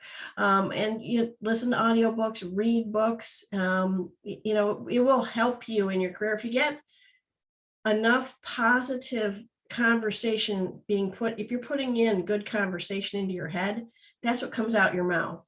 So, crap in, crap out, good in, good out. So what do you want to put out? Right? So whatever you're putting in, that's what comes out. You know what I do sometimes too, for whatever it's worth, you might want to think about. Sometimes if it's a really good book, I'll buy an extra one. And I'll leave it somewhere on purpose at the grocery store or at the airport or at the gas station or at the wherever, just to let somebody else pick it up, because you never know how much it's going to influence somebody else. You never know. Just put out, pay it forward. That's all I'll leave you with. Pay it forward. It's a concept you've all heard of. I'm just gonna, let you know, to encourage you. Donna. So Sophia, she wrote something in the chat I want to address. Sophia said, one last question. How the fear of a new agent can go away when you hear all the real estate agents, the meetings with all their lists. So here's something I'm going to tell you that nobody's going to tell you, especially seasoned agents. New agents have an advantage. How many of you thought you're coming in with an advantage? I don't see any hands. I see a lot of shaking heads. Nita knows because she's like me. She's a trainer and this is what we do. Here's your advantage. Your advantage is that you are starting with the newest systems that we have and you don't know any better. So you're going to use them and you're going to be the experts. And how many of you think that when you're going up against a seasoned agent, you're not going to win that listing because they have more experience? You're wrong, because you have 2 things they don't have. You have time and enthusiasm. And those things will win you listings if you believe it before you ever get into that appointment. So if you take the attitude that Mark's been talking about with you into those appointments, you take this can-do attitude and you say, listen, this is my first listing. No one is gonna work harder for you than I am. It worked for me, it'll work for you. They'll believe you. You're going to have some people that says, kind of hide who you are. I'm not like that. I'm a very transparent person. So I told people I'm brand new, and this is why it's a boon for you. So I didn't go against it. I went with it. But everybody's not me. You're going to do this your own way, and that's all good. Donna, do you have a question? Before Donna asks that question, I want to elaborate. Maggie, what you said was beautiful. And I want to continue that because I mean this. I'm not giving you a line. I mean this wholeheartedly. Those of you that are new, it's the best time for you to go up against seasoned agents, because the two more things that those seasoned agents have are maybe some bad habits that they have to unlearn. You don't have to unlearn them. You're learning the new ones from the start. And I guarantee the majority of them, if you pick 2 or 3 tools and embrace them that they didn't have, and maybe they didn't take the chance to learn, you have that advantage of today. Maggie already said this, but I just want to reiterate it. You have this. You truly have the best time to get into real estate against experienced agents, because you're learning the newest technologies now. And if you embrace them, you can go not head to head, you can actually beat a lot of them. I mean that sincerely. I kind of repeated what Maggie said, but I just think it was worth repeating. Donna. Maggie just answered it. I wanted to know who wrote Ask, Believe, and Receive. It's Meg Nocero. Thank It's you. Meg Nocero. Oh, Meg Nocero. Okay. Yep, I've never seen it that way, but that's her name. I just looked it up. I Um, like podcasts. So just so you know, I'm really, Mark, you did great. You definitely helped me to get out there more because like everybody else that's new on there, we say the same thing. Well, how am I going to get out there and how am I going to really read these people? But I think, you got to put that one step out there and just move it. And Well, and if I you feel guys more come confident now. to your fast start classes, this is what we're going to teach you is how to prospect, how to get out in front of people, how to And if you develop and create a use- network.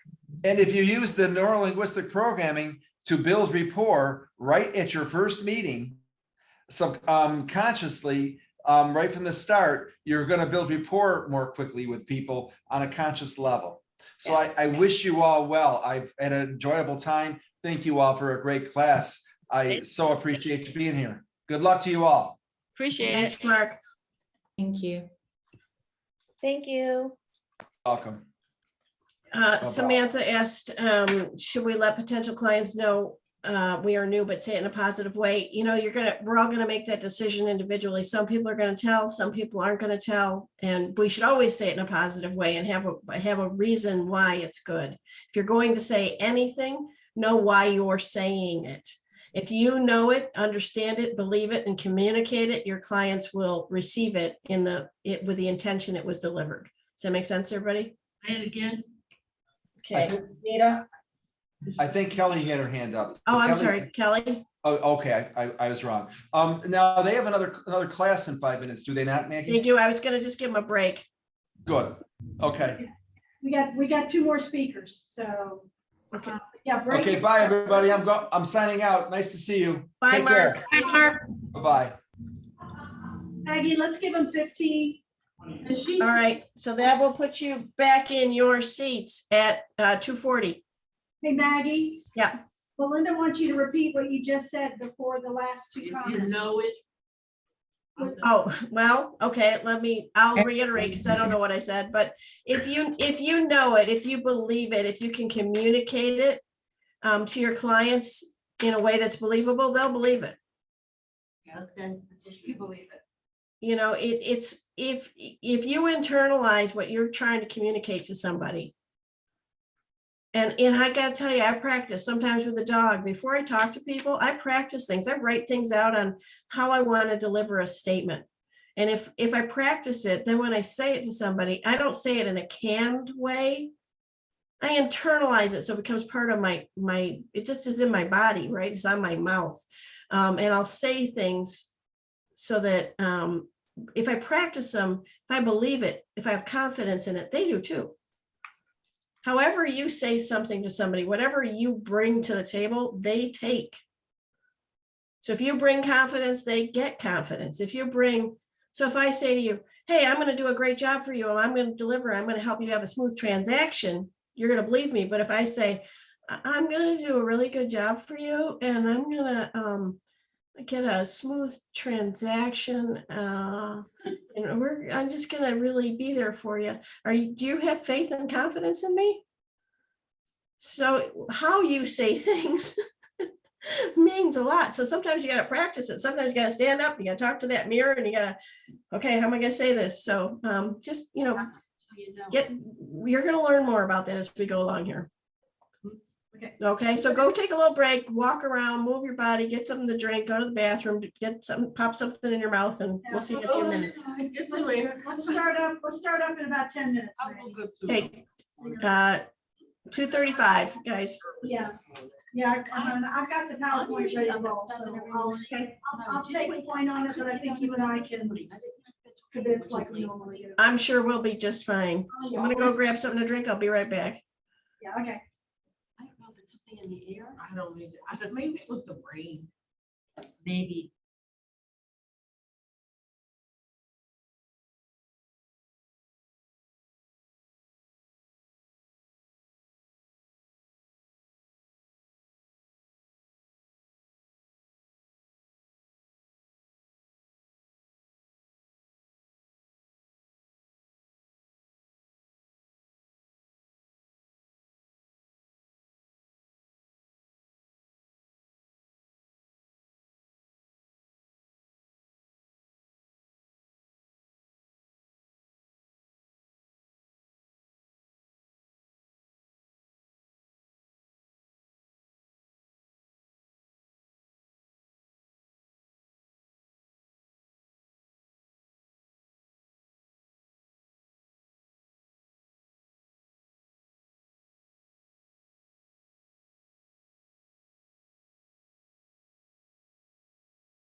So did you enjoy that class, everybody?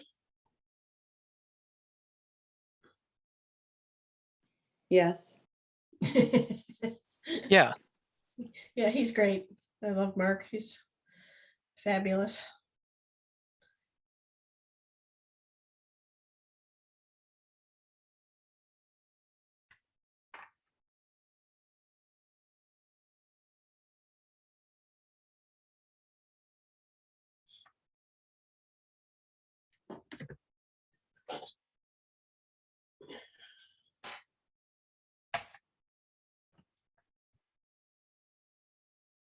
So we're gonna have a little shakeup on what was supposed to be on the calendar today, and Nita's gonna talk about that in a minute, because we will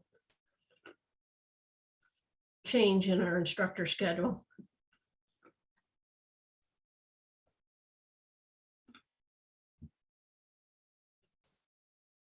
If you guys are looking for reading lists and authors, please go back to your managers. They have reading lists. They often have books to lend you.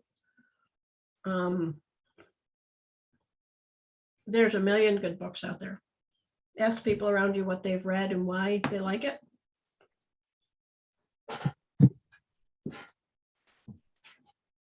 I always laugh when I hear people talk about The Secret, because they talk about it sort of like it's something brand new. And if you watch the movie or you read the book, you're going to see Og Mandino and Dale Carnegie and Clement Stone and the heroes of the early 20th century quoted over and over and over again. It was just repackaged to sound more culturally in time and step with the way people were reacting today. See Susan nodding her head. And so if you've heard about The Secret, it's nothing new. The secret is it's nothing new. There is nothing new. It's always going to be the same old answer, and that is to treat people well. I heard somebody summarize how to win friends and influence people about a week ago. And she said, you can just sum it up this way: treat people well and listen to what they have to say. I was like, yeah, that pretty much sums it up. Hey, Nita. Yeah.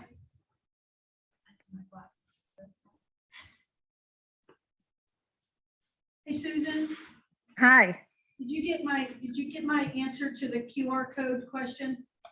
Yeah. The mystery? I was basically going to take a poll tomorrow on who's keeping their own spreadsheet and, You know, I can send you the one I've got. You can look at it. And then I put one together for Pennsylvania. For this year. I don't know whether they're using the one that I said, or they've modified it. I can tell you who to reach out to there. To see what they're using. So. Okay. Well, if you want to share yours, I can always. We have one that was all based, of course, on a Google sheet in our other training program. But This one's I have mine in an Excel spreadsheet. So. And I did want to note, you guys put so many good authors and books in the chat. If you download the Overdrive app, you can add the NAR library to that app and borrow thousands of books from NAR. And and you can even put in the subject you want to learn about.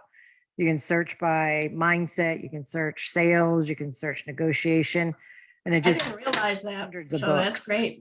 I didn't know you could do that. Yeah. So it's Overdrive app, and you I can have Overdrive. I've had Overdrive for years. I just didn't know I could look for NAR. She said it was Meg. I know it was an M. MEG, Meg, and then I think she said it was Norcico. Maggie? No Cicero, I think. No Cicero, is that it? So let me look in the chat. I just wrote it a little while Yeah, ago. look.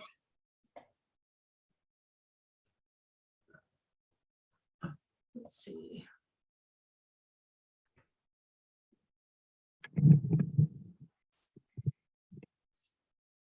Hey, Maggie, step one, though, you have to have your profile set up on the NAR. It's Well, just- they should all have that anyway, so. I know, it's shocking to me. Sometimes new agents have never set that up, but I'm like, Or they're not yet realtors. We have some in our, I have some in True. our culture that are not yet realtors. They haven't gone True. to orientation yet. yeah. You know. Yeah, Either as that soon or as there's you- Meg Nocero. Nocero. No, thank you. There you go. Yep. All right, Mag, you ready to go? I'm ready, let's go.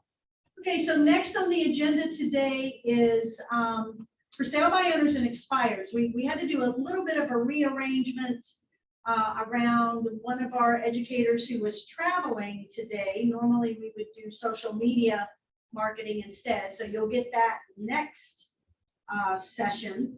And so I don't know if it's Thursday or if it's next Monday, but it's being built in.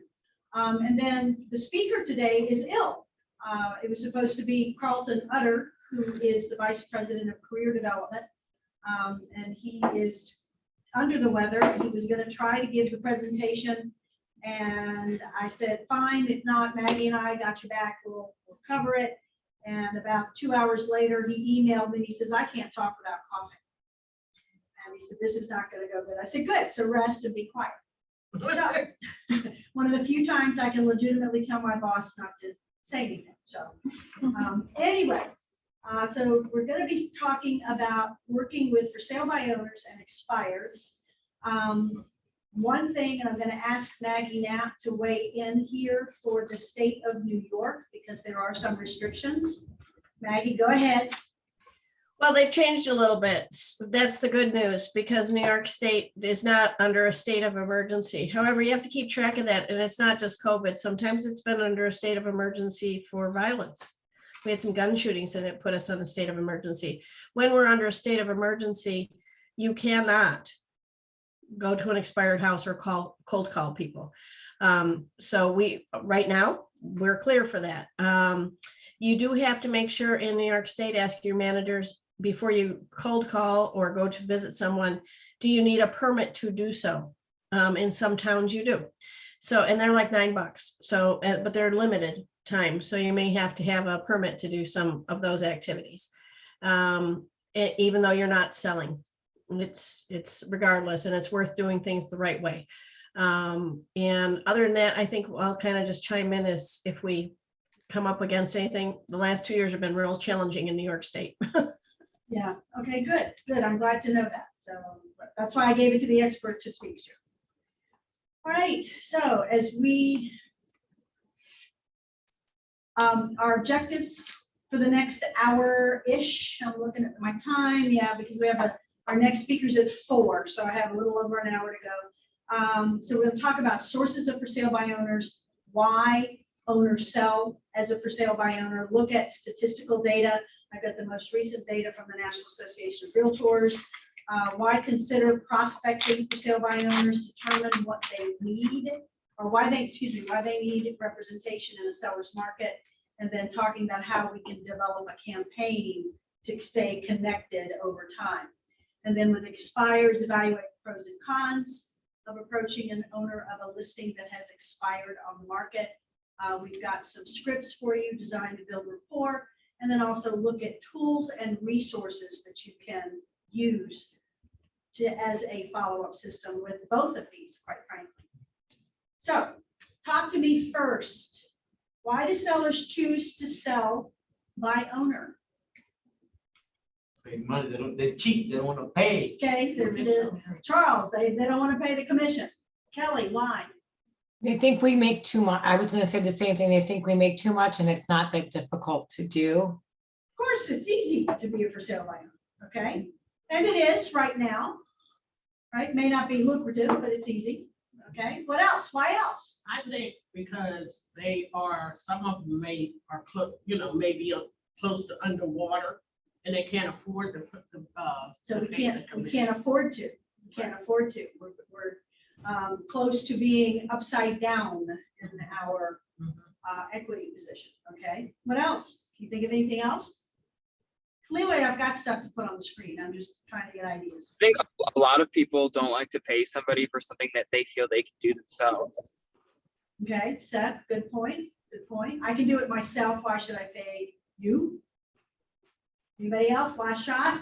I think sometimes people might just be giving it a whirl. Let me try it first. If it doesn't work, I'll put it on the market with a realtor. Sure, okay, all right, I can see that. So let's see if we hit everything. To save the commission, they've already got a buyer lined up. What do I need an agent for? Right? They think they can do it themselves easily. They can get it done faster. And probably most importantly, they don't see the value or necessity of our services. And that last bullet point in part is our fault as an industry. We're not really good at explaining that. I think collectively across the board, Howard Hanna as a corporation spends a lot of emphasis on the value-driven conversation with the consumer, but I can tell you not all companies do.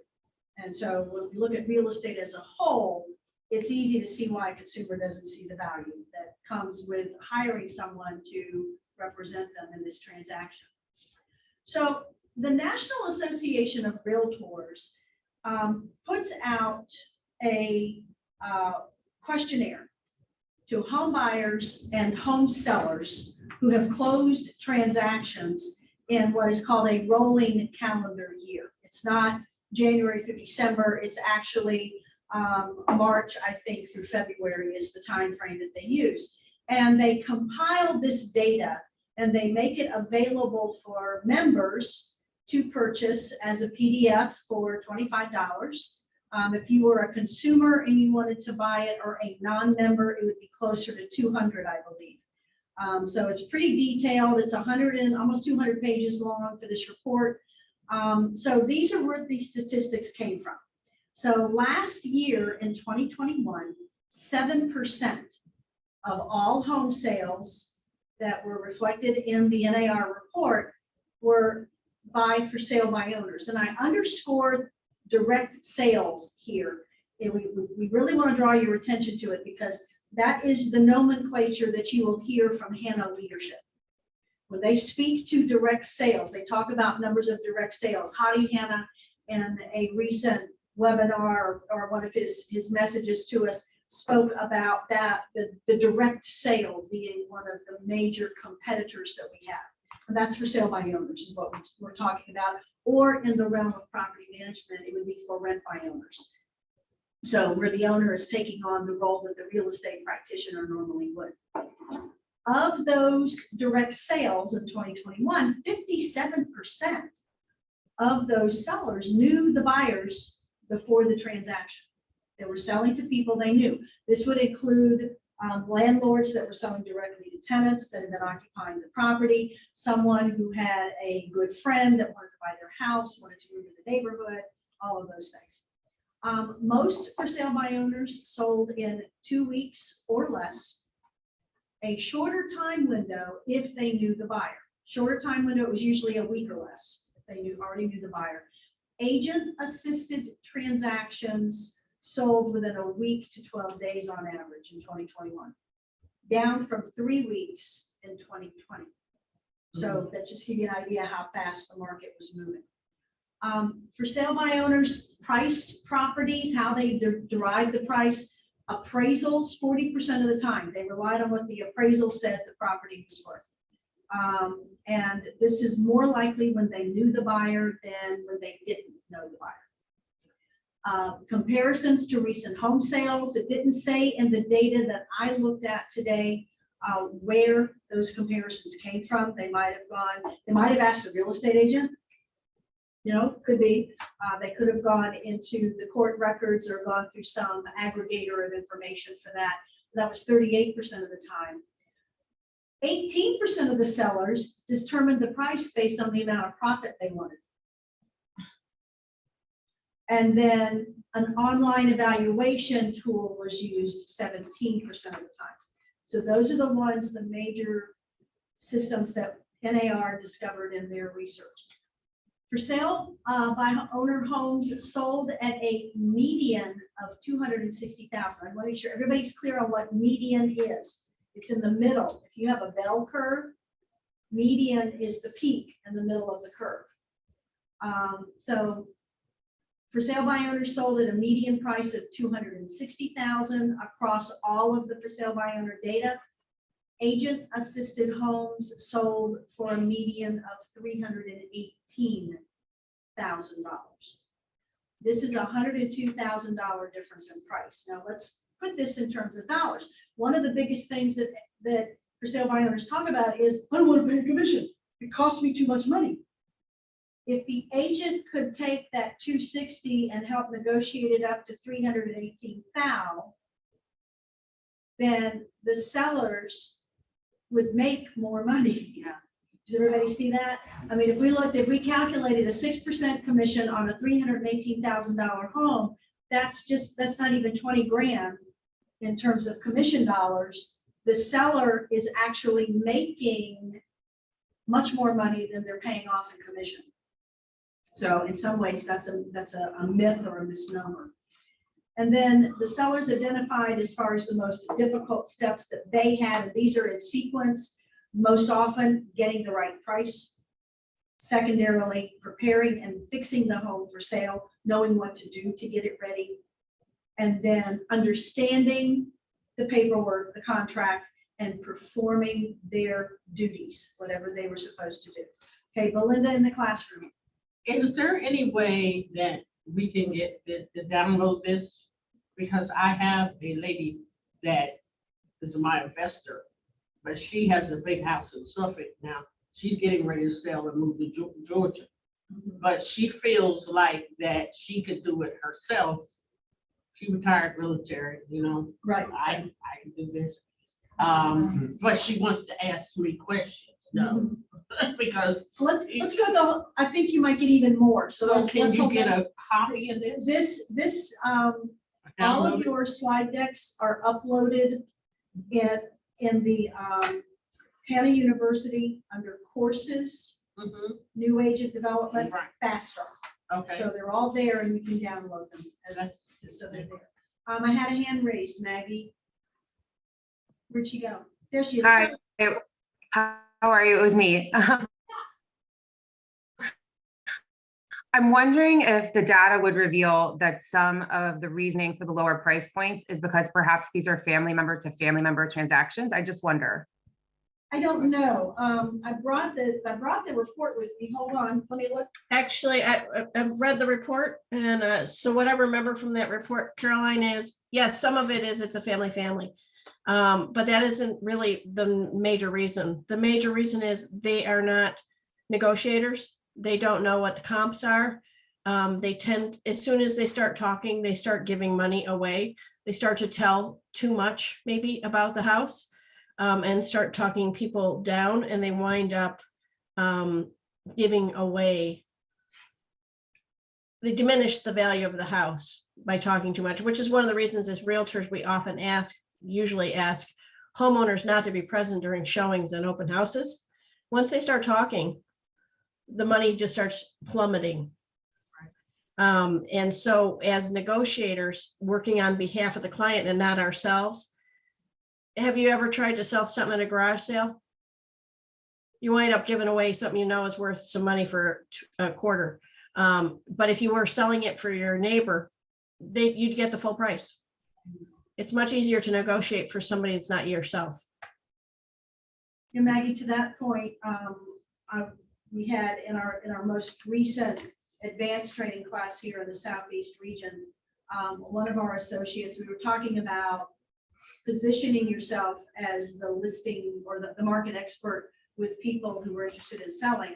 And she said she had two people who were in her farm who sold their homes as for sale by owners. And after the transaction closed, she tried to list them, and these owners were just adamant that they knew what they were doing. So after the transactions closed, she went into the public records to determine what sales price was. Each of these owners gave up a minimum of $100,000 in price for what they could ask for the house. And it's, again, what Maggie said, we don't negotiate well for ourselves as a general rule. Some people are very good at it, but we often, it takes that one step removed to really give us that negotiation edge. All right. So the methods that these for sale by owners used in this NAR report, 34% did not actively market the home. Now, this was a significantly, in my mind, significantly higher than last year. During the last report it was around 27%, but part of that is a reflection of the market with low inventory and a higher level of buyer interest. 26% used a yard sign, 23% told friends, relatives, or neighbors about it. And 23% used a third-party aggregator, entity or a vendor that gathers data, Zillow, for example, Realtor.com, for example, and utilize that to try to get the information out. So those are the main methods that were used. Some used a multiple listing website. There are public MLS systems in the nation. This is a national report. 14% used open houses or social media. And then it kind of, declines after that. For sale online, classified advertisements, for sale by owner websites, flyers, postcards, etc. Print, newspaper, believe it or not, has not yet died. And then video.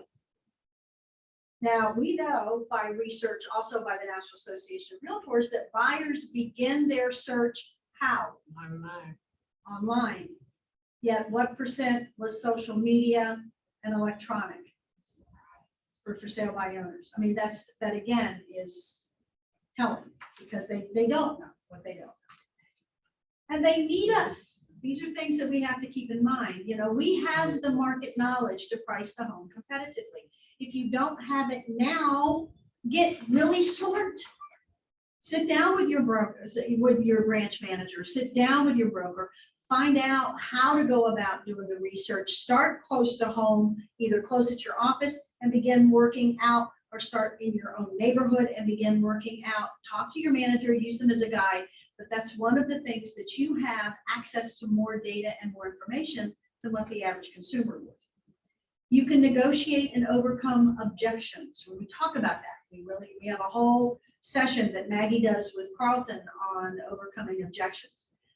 You have the ability to be objective, so you're not emotionally engaged in this process. You understand the paperwork. If you don't now, you will. Read it through, ask the questions, grab somebody, make sure you can explain it. You can ensure that the buyers are qualified. Homeowners don't think about that, but we know pre-approval is better than pre-qualified any day, and they aren't really sure. And then you can get it closed. Getting it under contract is only a piece of it. It's getting it closed is the issue. I was in a meeting the other day where somebody was talking about when you post in social media that, it sounds great that something went under contract or it was sold in 3 days, but we're not done. Sold in 3 days means it was under contract in 3 days. We still have to get it closed. And that's what we excel in as the sales associate. So remember, for sale by owners don't want to list their house. They want to sell it. Nita, can I just add a little something to that slide? Go ahead, Meg. So from those of you in New York State, a lot of times people think that because we're an attorney state, it's a disadvantage. When it comes to FSBOs, it's a super advantage. And here's why. You can ask those potential for sale by owners in attorney states, do you know all the legal paperwork that goes with this? Do you have a real estate attorney who's going to work with you? How do you feel about filling out the PCD? Do you know about the fair housing disclosures and notices? And there's a lot of things that they have to have. And when you start to ask them about the legal aspect and where they can and cannot get in trouble, they get a little squeamish. And so for those of you who are in New York State, attorney state, you can use that to your advantage. So Maggie, I'm gonna put you on the spot, a little bit. You have a great script that you shared last couple of times with the Fast Start group about a way to get people to talk with you or allow you to come and see them, and it has to do with the contract. Oh, yeah, actually, I teach this with open houses. So when you guys are having an open house or, and you have somebody that's showing an interest and they're an unrepresented buyer, and I mean truly unrepresented, they don't know their agent's name and what office they work for, they're not represented. So if you have an unrepresented buyer, this comes from my manager, one of my managers in my area, Kathy Bianchi, ask them, has anyone shown you the purchase offer? Or with the case of a FSBO, has anyone shown you what a sales contract looks like? Well, no. Well, how would you feel about if I went over one with you and let you see what we're getting into? Now, I'm not going to give that paperwork to the FSBO, but I'm going to show it to them. I'm going to take it back with me because I don't even know where to find it. But I'm going to let them know that I have it.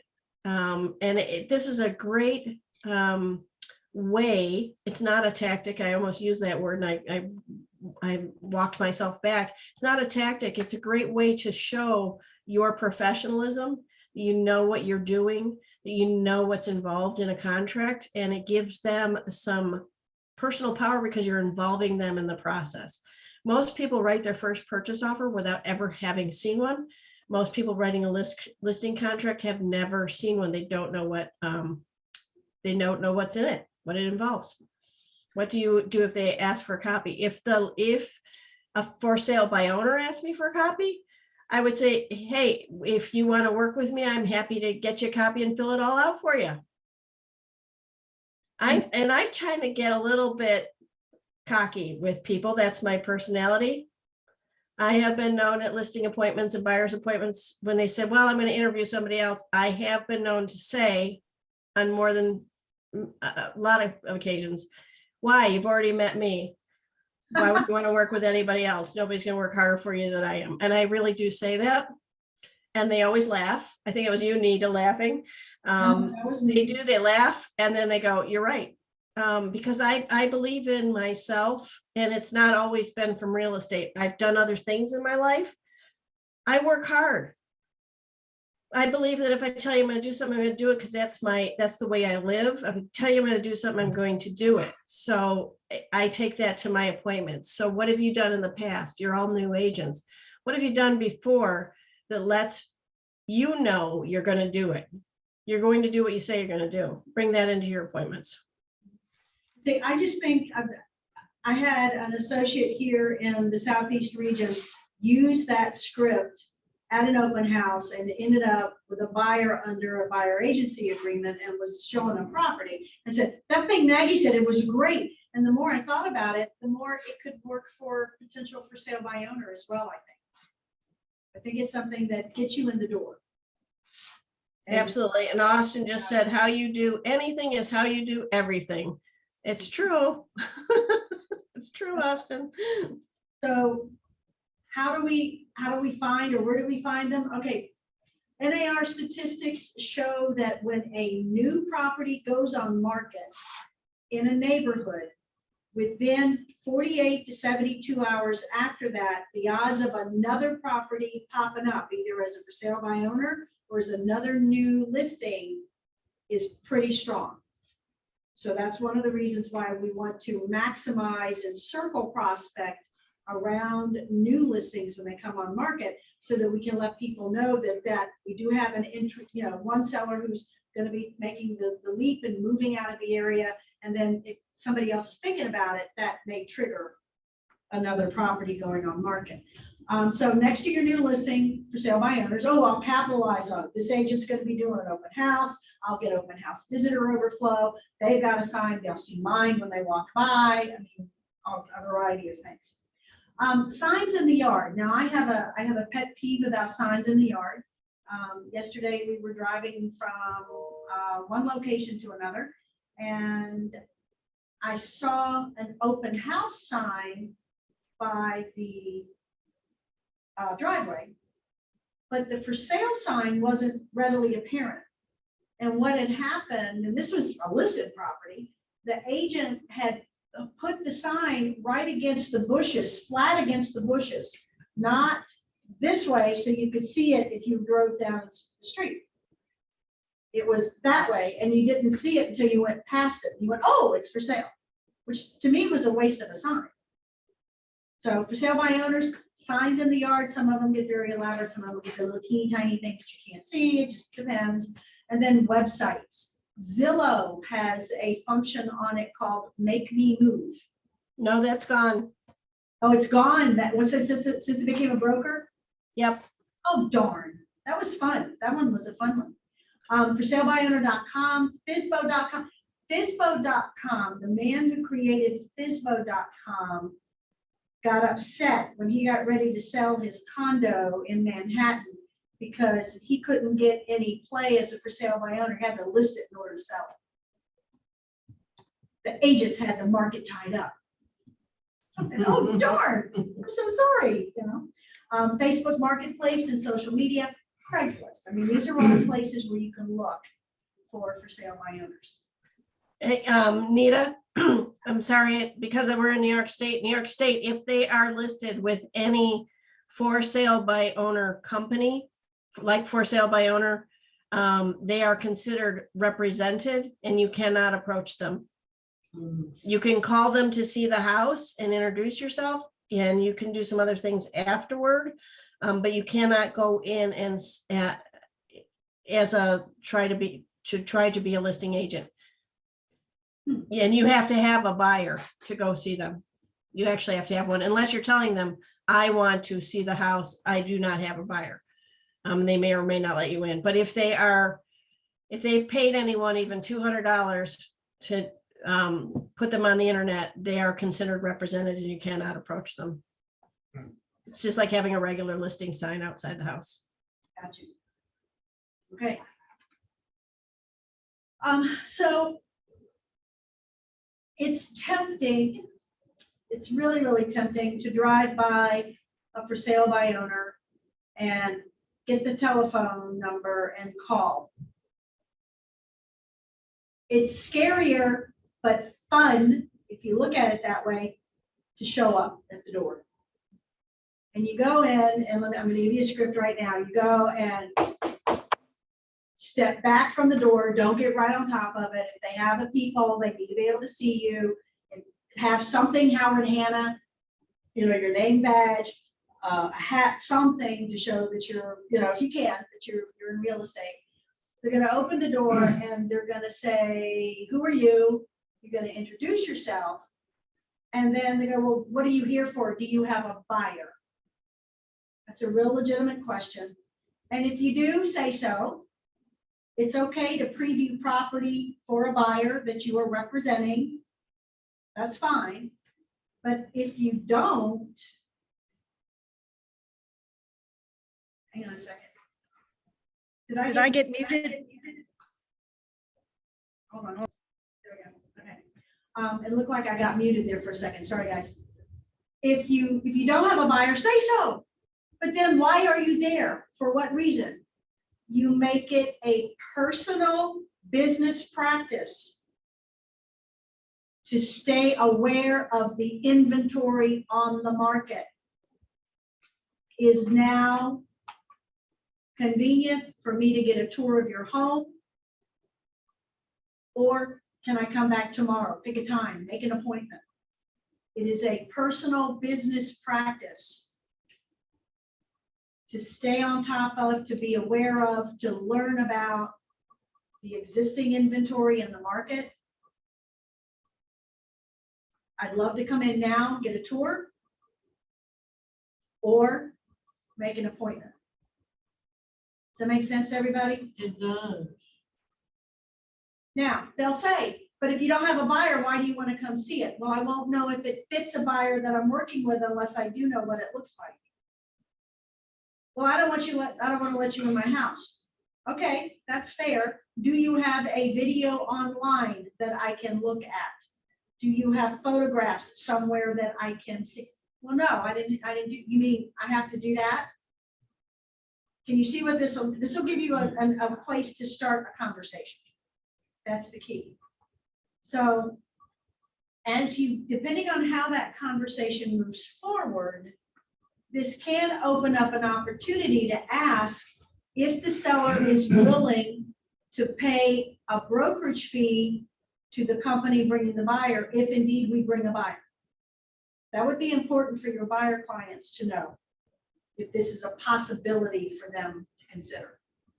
So, but again, it's all about, as Mark said and Maggie said in the previous session, it's about connecting and then beginning that relationship. Once you show up the first time, keep showing up. So most for sale by owners are going to sell within 2 weeks. We already know that according to the NAR stats from 2021. They sell within a 2-week period. If this for sale sign is still on the house within 2 weeks, guess what? They need you. They can't do it. It's probably aggressively priced to the point where no one's going to consider it. It could be that price in tandem with the condition is turning people off. Who knows what it is? So you can keep showing up a lot of different ways. You can bring, and some of these forms are may or may not be in your market, but there'll be something similar to them. A residential property disclosure form, that's a Virginia disclosure. Lead-based paint is federal. American Society of Home Inspectors, if they need a home inspector, or licensed inspectors and information about how to choose one. A net sheet example, you can get that from our title partners. Your loan officers that are assigned to your branch would be happy to give information on how to finance the purchase of the property, so you can drop that off. Information on how buyers are qualified. And some of this stuff is in Hannah presentations already. You can drip a piece at a time as just to come by, visit. If you're holding an open house in the neighborhood, invite them. If you're holding an open house in a price range or a price point or a feature design layout that is similar to theirs, invite them. Neighborhood news is a function of Engage CRM. You can put them in neighborhood news for their zip code. So once a month, they get a report that is branded to you. It looks like you did all the work. So they're getting information, but it's an auto email. Real Scout, you can put them in Real Scout with their features and their neighborhood, and then Real Scout will alert them when new inventory comes on market, when other houses like theirs is coming out, and then Buy Side to give them a buyer's marketing analysis. So these are all things that you can drip over time. Okay, so keep that relationship, because here's the thing: if you never ever list a for sale by owner, they know other people, don't they? Remember my ill-conceived here's my water bottle thing last week, right? So they know 100 people. If we can tap into some people they know, or if they're for sale by owner, are they going to stay local? If they are, they need to buy a house.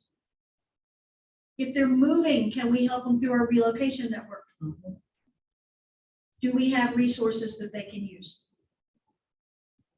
Maggie, you want to layer in anything on this one?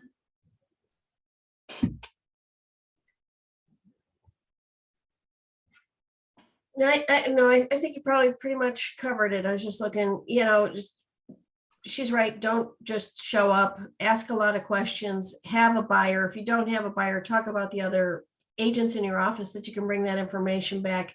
There is no end of information you can bring to any listing, FSBO, expired, regular. The more you know about your neighborhood, prices, what's going on in the market, the better, stronger your position. Okay. Now, this is a system that you can use in the kind of market that we have right now, which is a brisk seller's market. Step one, you've got to find the for sale by owners. Drive by, get your agent website for Howard Hanna up and running. You can create a tab there offering services. We have an overview presentation on the home selling process. It's broad, it's general, it's clean, it looks nice, and you can put a link to it on your agent website and then drive them to your website and say, click that, that'll give you some information. Newspaper online ads are another place you could search for sale by owners. Step 2, develop a tracking system. You've got to start gathering data, and you put them in Engage CRM under a group for FSBOs. You can do that. There'll be certain things that you will send to buy owners and or direct sales, we'll call it that. So you'll know, but the initial information, name, address, phone number, date of initial contact, anything you discussed, responses. Understand that if you're maintaining lists and information on your Outlook contacts, that will auto-populate in Engage and vice versa. So that will save you a step. Make sure that you've transferred everything to Engage and you've set your owner up or this owner up for neighborhood news.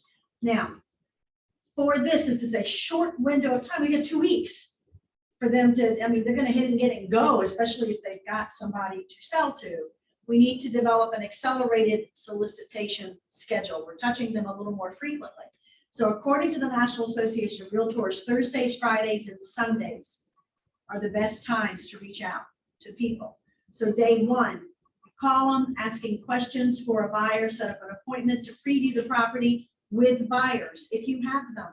If you don't, you're previewing for yourself, so you know. Day 2, follow up call. Thank them for allowing you to come and see their home. Nobody else does that. They don't thank them for their time. If we're lucky, if they get an email. If the property was a match for the buyers, then there may be an offer to come. If it wasn't a match for the buyers, you got to give them feedback on what happened with those people. And then perhaps a diplomatic feedback on the property's condition. I'm a cat owner. I have 3 cats. What is one of the dangers in my house? Leaf destruction. So it's cat smell, right? Yeah. Litter box, cat hair everywhere or fur, and dander. I mean, it's just those are 3 major ones to start with. Not to mention if buyers are scared of little creepy animals that cats can be, you know, they show up and keep out, they don't bark and make a lot of noise or whatever. You know, those kinds of things can be an issue. And so if you were looking at my home, you might make some conversation about that. It's got to be diplomatic because my 3 animals are my kids. And my 2-legged kid's gone away. He's in California. So these are my substitute children. You can ask them as a follow-up to enroll them in Real Scout, Buy Side, and say that these products will help you educate them on how to get the highest net. And then about that time, you want to make an appointment to give a presentation, to have a consultation with them on listing their property. Day 4, listing presentation and get it sold. So when we say we have that short window of time, if you can't get an appointment on day 3, ask the agents in your office if they have buyers for a house like that one. Go back, share that information with the for sale by owner and ask again, can you help them net more money? Consider offering them relo, rental or rental assistance, or even new construction. So far, so good? Yep, I would just, I would add a couple little things just because I've learned them from people in my area who do them. Some people who've been really successful with FSBOs have gone into a FSBO and said, how would you feel if I did your open house for you? You know, to pick up the buyers or to drop off signs. And I've seen people do a variety of things that gave help to the for sale by owner. And in some cases, the for sale by owner allowed them to pick up the buyer, but didn't let them have the listing side. But they built such great rapport that they became a referral source going forward. So there's sometimes you're better off building the relationship and getting something and going forward, especially as a new agent. Excuse me, these allergies. And so there's lots of different ways. I need to plug your ears to skin a cat. So sometimes it's good to get half the deal rather than no deal at all, and to build a rapport, because their brother might be selling their house and they'll refer you. There's lots of ways to do this. So think outside the box a little bit. Just keep thinking outside that box. And as you do so, before you take action, check in with your manager, because in Virginia, you can't act as a FSBO representative without a certain document being signed. So we need to have that done. So talk to your branch manager first. Just don't go charging off in the sunset and doing it. That'll get us all in trouble. We don't want that. All right, now what about if it's not a brisk market? The market is changing. It's something that Mark mentioned earlier, and I spoke to this at in another class last week. I have a group of women that we write via Zoom with each other. We were part of a writing class just before COVID, and we've continued to get together a couple of times a month, and we give each other prompts, and then we write for a window of time, and then we share, just to keep our hand in, because all of us are want to be writers one day down the road. And so we always start with the visit first. And one of the women said in our interaction last week or 2 weeks ago, she said, "So I understand the market's tanking." And I looked at her and I went, "It is?" She said, "Well, that's what it says on the news. That's what it's all the media is saying, it's tanking." And I said, "Well, it's changing." I said, where at one point houses were going under contract in 3 to 5 days, it now might be 2 to 3 weeks. And if we consider from an economic standpoint, a balanced market is 6 months from listing to under contract, then it's still a pretty healthy seller's market, because it is changing, and it's complicated, and it's complex. And it was sort of like, okay, it's not tanking. So be mindful of that, because you're going to hear that from other sources. And I think it's important for you to stay in touch with the statistics in your market to know what's going on, so you can give fact to counter the fear mongering that can happen among news media across the board. So if it's a balanced or a buyer's market, balanced market, 5 to 6 months to go under contract, buyer's market, longer than that. When I got into real estate, the average market time was 18 months. And I'm still here. So still made it through. So step 1, you still have to find who the for sale by owners are. Step 2, you still have to develop a system. Step 3 is different now. You're looking at an 8-week solicitation schedule. So again, Thursdays, Fridays, Sundays, that didn't change, but now week 1 versus the days that we had on the previous slide. Visit the home, follow with a thank you note and information sheet, compliments of. In Hannah Presentations, we have a great 3-page flyer on moving. It's what to do when you're thinking about moving, what to do the day of the move, and then what to do after the move. So, I mean, you've got that. There are some showings, there's some flyers that are in there talking about preparing the house and staging the home for show. So these are all things that you can drip into the system. We have marketing pieces that are generated through our marketing department called Enhance. They come out weekly, and I have a folder on my Outlook that I dump all of my Enhance stuff in. It's social media driven, but I've actually lifted blog information off of that. I've made it into a flyer in Hannah Presentations for distribution. Week 2, call, stop by their open house if they're having one. See how it's going. See if you can hold one at the same time. Then ask if we can share prospects back and forth. Okay, I mean, there's some ways that you can do that. Email or hand deliver something of interest. Check and see how they're doing.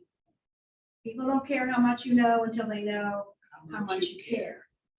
So check in, be genuine, ask if they'd like to hear how you can help. You're testing the waters in week 4. Week 5, Real Scout enrollment. Week 6, A heat map of buyers comes from buy side. Week 7, show them how many buyers are registered with Howard Hanna in Real Scout. That comes with the report on the heat map. Those two things work together in tandem. Week 8, ask for the listing appointment. No appointment, stay connected. Engage, you can do a drip marketing campaign. You can send them postcards of properties that you have sold. You can send them information about new properties on the market. I mean, but you want to stay connected. In a buyer's market, usually that window of time for them to sell elongates, it doubles at least. So after a couple of months, they should be getting ready. They should be getting frustrated enough that they're either going to take it off the market and wait, or they're looking for somebody to take over. So 90%, this is NAR stats, 90% of for sale by owners eventually list with a realtor. So only 7% of all the sales last year, it's an all-time low, by the way, but 7% of all sales last year were for sale by owners. And the ones that doesn't count the ones that started out and went with an agent. So they do get frustrated. Remember, we know their largest objection is paying a commission. They think, and Kelly said this, they think it's too easy to become an agent. And most don't understand the differences among agents and companies. That's that green penguin concept from last week that we have to be mindful of. You're going to get a more property, more money for their property. You can do that because of that negotiation perspective that Maggie talked about. Your skills in negotiating are worth their weight in gold.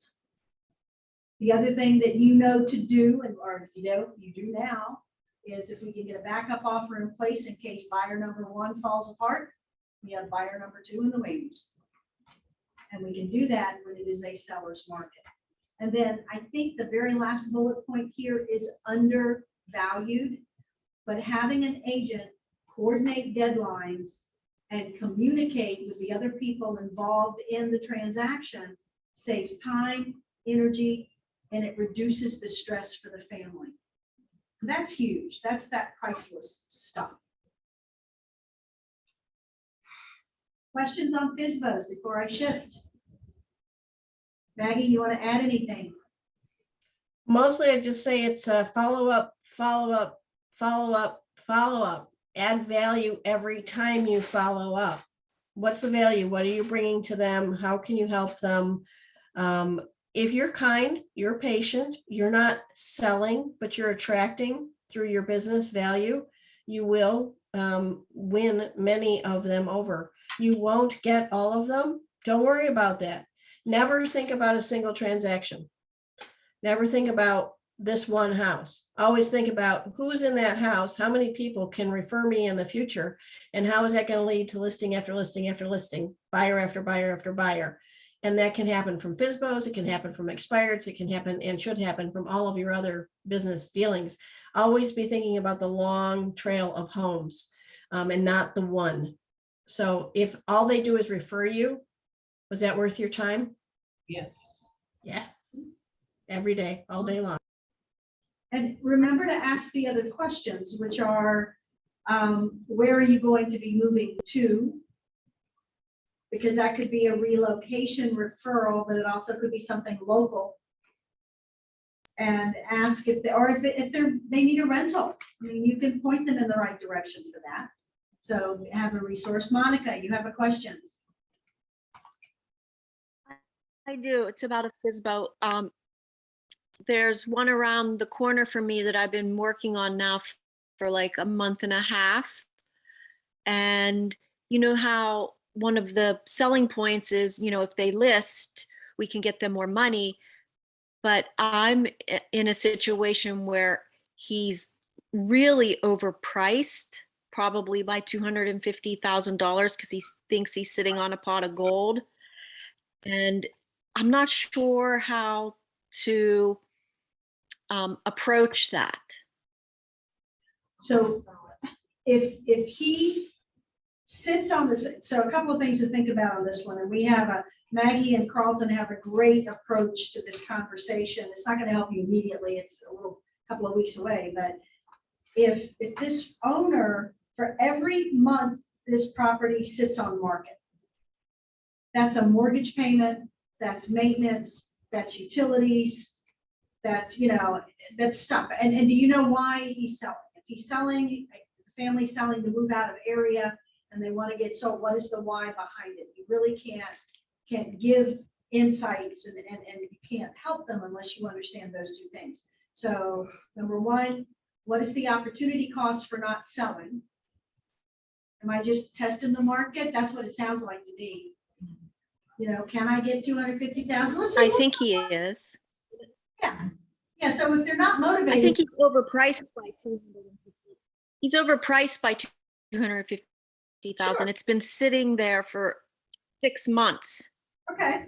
So if he's not a motivated seller, which it doesn't sound like he's a motivated seller, if he has a big why he Should I wants to move, then you can work with that big why. If they don't have a big why, he may let it sit there for 2.5 years, but that's not going to help his price.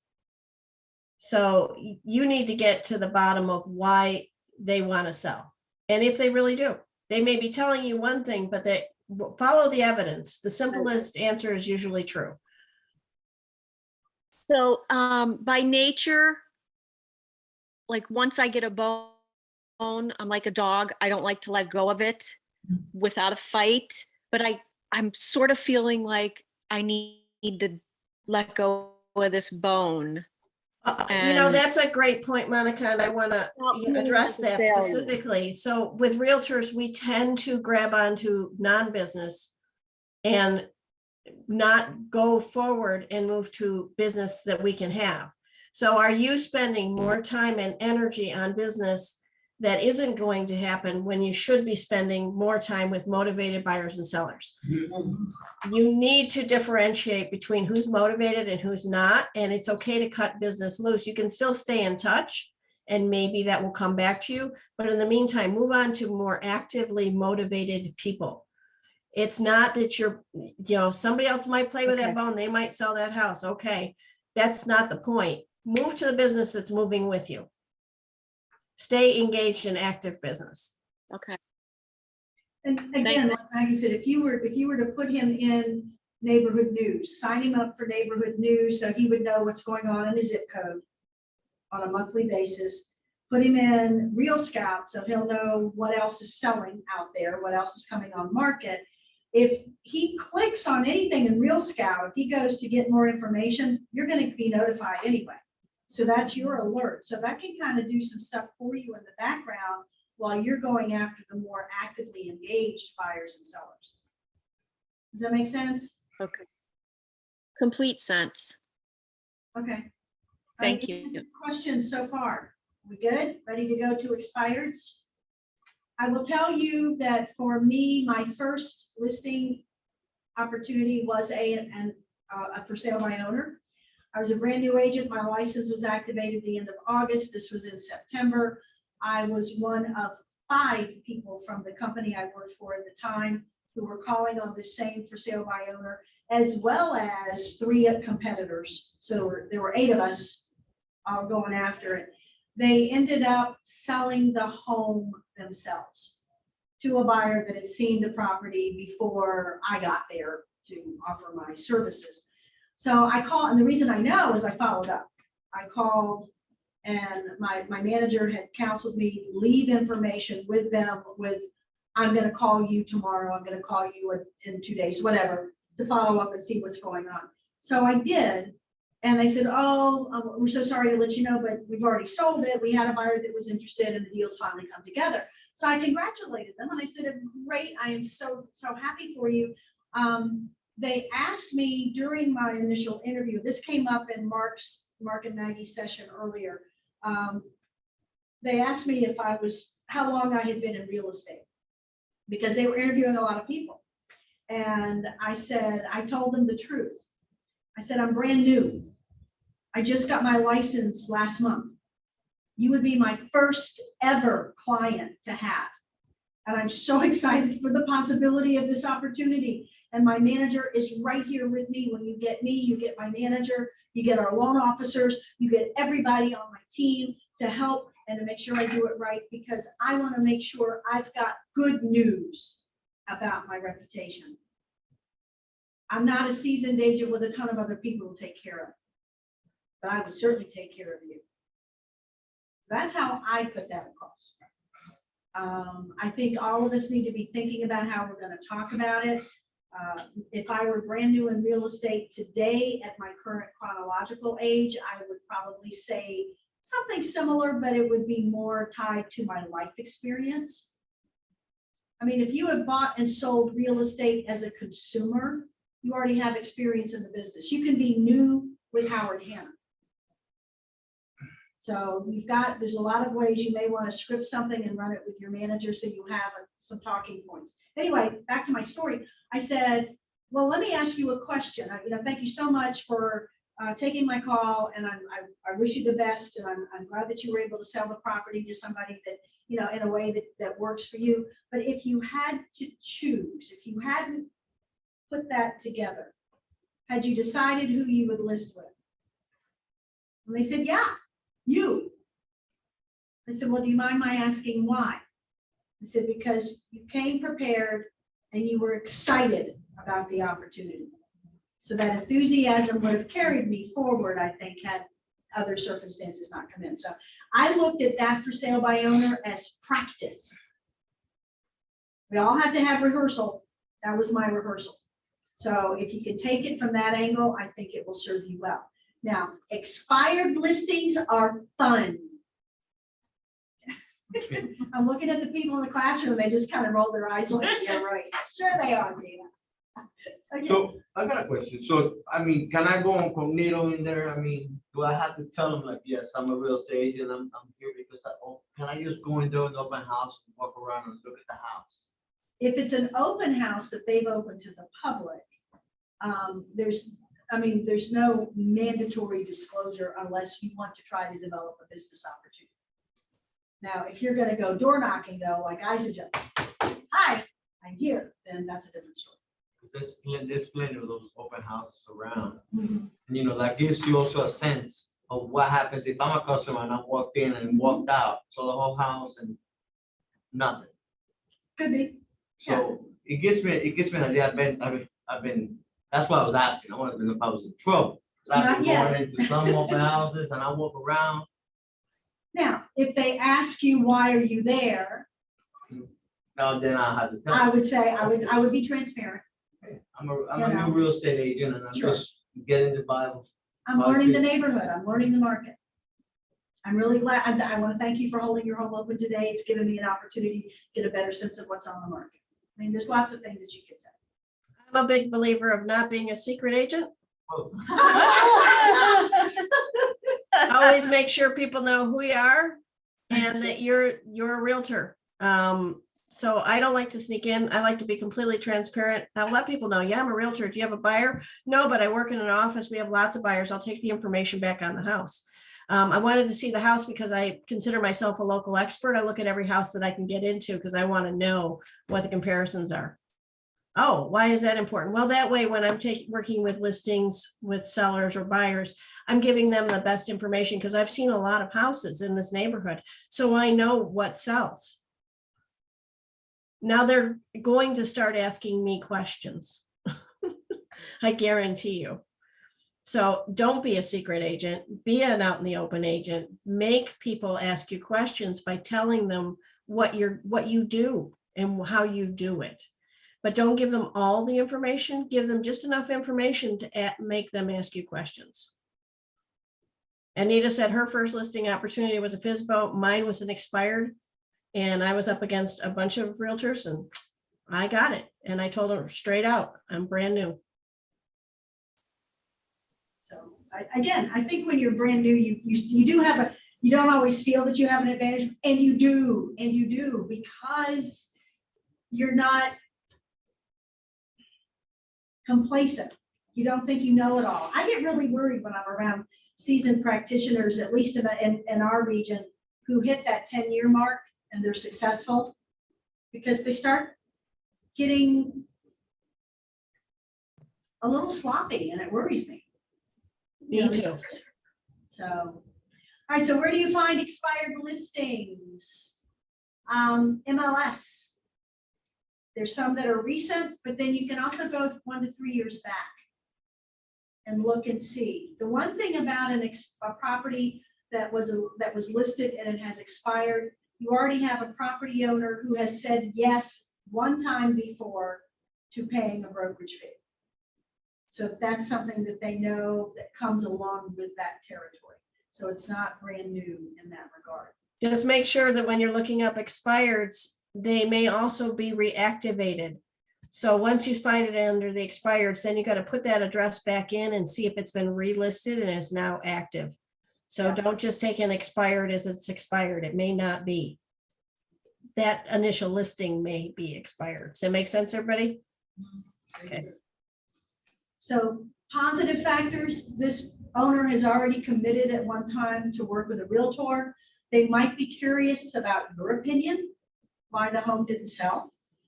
They could be more, it might be more urgent now that original listing period has expired and now they really are hitting a timeline crunch.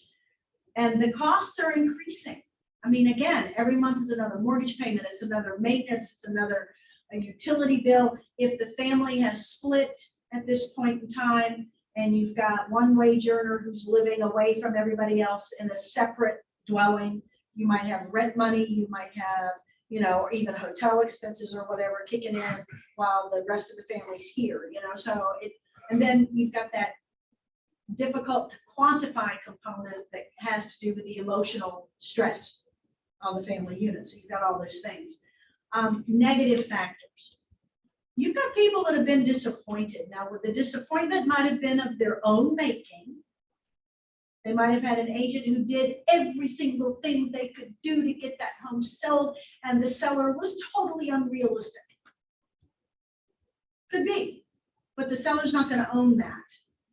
All the blame is going to go on the real estate agent. You didn't do that. You didn't get my house sold. So they've been disappointed one way, shape, or form. Now, to their credit, maybe they had an agent that put a sign in the yard, they put it in the MLS, they put it on Facebook, and then they decided to pray for buyers. That's possible, right? So somebody who didn't give the full service component that we have at Howard Hanna to try to get that property moving. So, or we have a seller who's not willing to price it properly, or they're not able to. You've got somebody who has a home equity line of credit, a HELOC on the property. It is eaten into their equity, and now they can't afford to sell and pay a commission. They may not want to make the necessary improvements. I mean, buyers, it is a seller's market, and buyers still want to buy a house that's functional.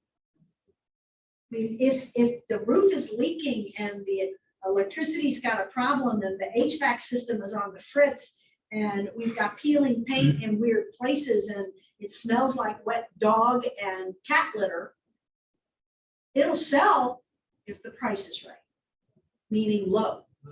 Price fixes a lot of stuff, but the seller may say, but I can't afford to sell that low. Then, well, we need to fix some of these things.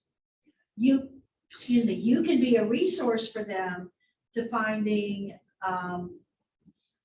contractors to do the work and wait for closing to be paid. So that's an angle that you can talk to your manager about.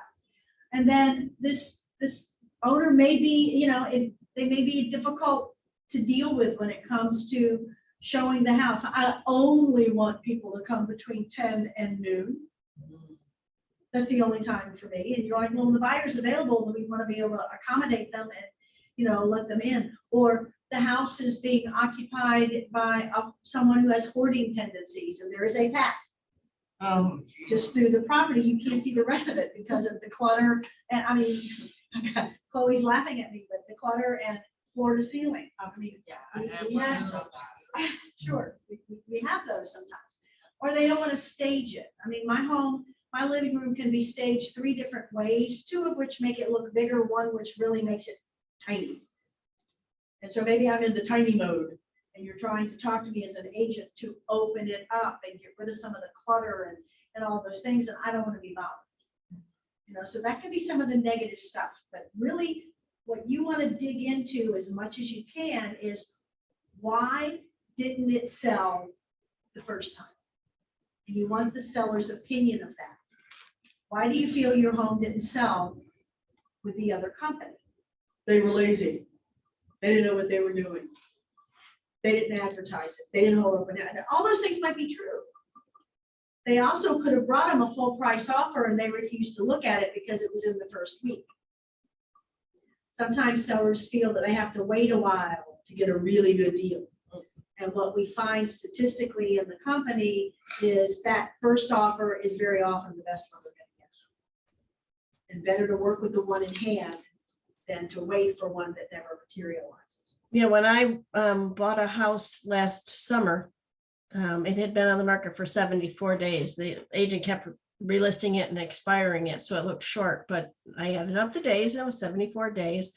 And when I was negotiating and wrote my purchase offer, the listing agent came back and she said, well, they're never going to accept this offer. And I said, why do you say that? She said, well, they turned down an offer like this when they first listed. And I said, well, that was 74 days ago. Right.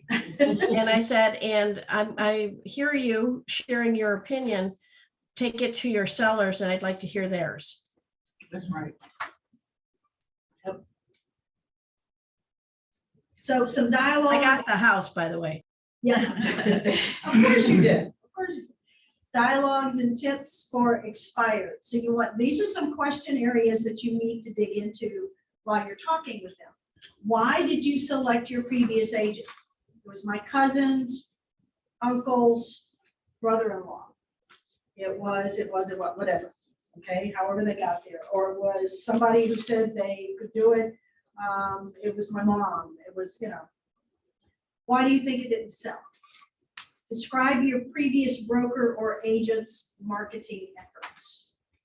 What did they do? Well, I really don't know what they did. Okay, that's fair. Well, I think they put a sign in the yard and I think they put it in the, I don't know what else they did after that. That's fine. What did they do that you liked best? And what could they have done but didn't?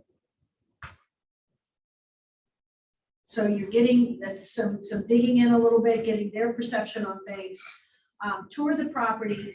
Note any special conditions that need to be addressed. You're going to have to bring them up at some point. Some homeowners are really good at starting projects but not finishing them. So you come in the house and there's this unfinished thing here, and I don't have all the steps done there. And I started paving, putting a path in the backyard, and I quit. And you know, I'm going to get to it. I'm going to get around to it. Right? So we have to note that. We're going to ask about it. If the condition is marginal, meaning that it needs work, ask the seller if anyone expressed concerns when it was listed before. Have you had any comments about the condition of the property? Yes, Chloe's got a question. Go ahead. Do you think that has a lot to do with why some people might choose to want to do a FSBO, or just maybe they think that they won't pass a home inspection and there's no way to sell it as is? They're just not educated about what their options are if they don't want to fix something or if they can't afford to fix something.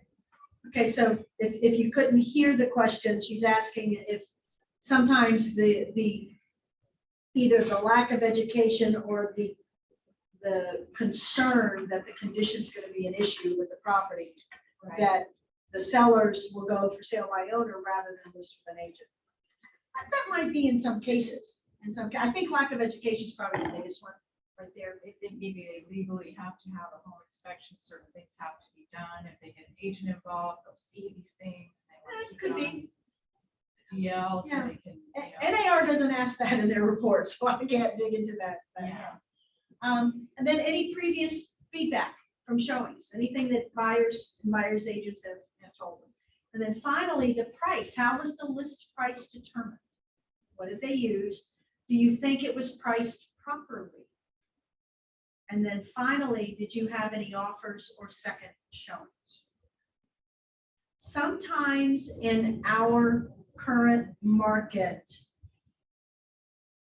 the listing agent gets in the way. And we have to be mindful of that. At HanaCon, we had a presentation from one of the ninja selling instructors. And she talked about a technique that was used in Fort Collins, Colorado, which made total sense. She said there's a myth at the moment that there is a given price range for houses. Quite frankly, there is none. We can see what buyers are willing to pay. And as the market shifts, we'll see that that's going to change as well.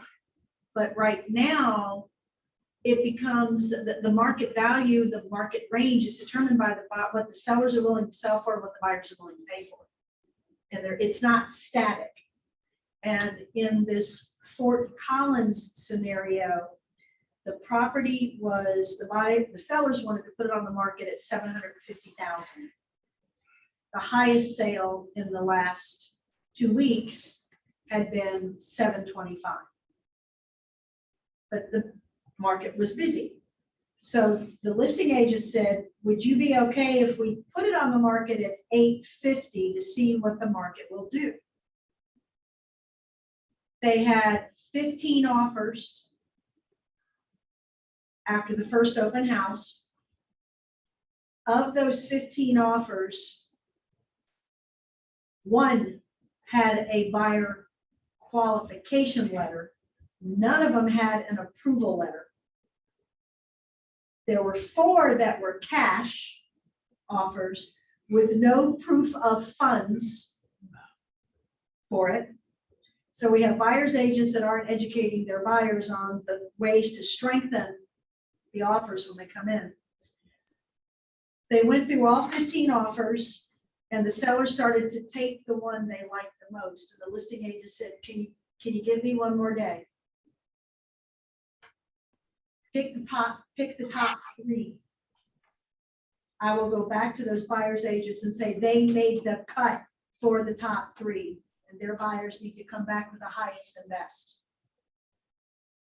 The property that the sellers were going to sell for $725,000 sold for $1.2 million. Wow. Now that's negotiation skills. Nita? Yeah. Just for you New York State agents, sorry, we have a new standard of practice in New York State. So when it comes to pre-approval, we can't make it our standard of practice. However, you can always do what Nita suggested and tell your buyers the value of having that pre-approval and why it may put their offer ahead. Then they get to decide whether or not they are going to get one before they write an offer. What you cannot do in New York State is say it's your standard of practice because the company has decided to say no, as it's our standard of practice, and there's lots and lots of reasons for that. But it's most important, it's your hands are not tied. You just have to reframe how you deliver it. It's always from a value statement. Most people are not having any problem getting a pre-approval because it does in actuality put them in a stronger position. So I just wanted to make sure, this is a new policy in New York State, so it's confusing to a lot of people right now. And again, all of us, doesn't matter what state we're from, script this with your manager and talk it through. You know, don't just take it because I tell you a story from Colorado. So Belinda. Okay, so as a seller's agent, why would you even, you know, you say there were so many offers, some of them didn't have a pre-approval letter, some didn't have proof of cash, proof of funds. Why would you even, why would you even entertain? Well, we have a duty in Virginia to present all written offers. That's true. Yeah. And so whether you say we review them first, right. I see that it's if I'm going to be if Charles and Denise are the sellers, I would go through them and I would say, okay, these 4 are for cash. None of them have evidence of the money. That would certainly be something, if you want to work with this offer, we would want to ask for. These others are all financing and only one of them had a pre-qual. You know, I would give that information, but if the sellers want to go through every single offer in detail, that's part of my job. Yes. That makes sense, everybody? I hope. Present every offer. Yeah. So then it's the agent's responsibility to screen the buyers before they get to the point where they have an offer.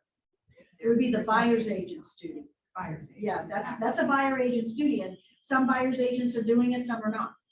Our buyer agents work within the guidelines of their respective states to make sure that the buyers are as well qualified as we can go. Exactly. Well, see, I couldn't even take a buyer out unless they had a pre-approved plat. Well, and in Virginia, you can do that. So, I mean, you could say, this is my personal business practice. New York's got to, be more. They have a policy. The company has taken a stand in New York per the state regulation, and they have to follow those guidelines. So again, talk to your manager, script it with them. To talk about the value and the price of the property and why it hasn't sold, the script at the very bottom is great. And it's something I plagiarized. I researched, I don't plagiarize, years ago. There are 3 reasons that a home doesn't sell: marketing, condition, and price. Which one do you think applies to your home? It's going to be a combination of, or it could be just one of them. Prices, if the condition is very bad, if it's priced low enough, somebody will buy it. And that will happen. So there's your dialogue. Well, I mean, this is a catch-22, right? But a lot of people nowadays, if you see, I'm a realtor, right? And I'm gonna take them to a house, I'm gonna look at the school, because I know these people have a family and that they keep on saying, oh, I'm worried about my kids' education. And I'm not gonna take them to an elementary of 3, a middle school of 5, and a high school of 2. Talking about grading, right?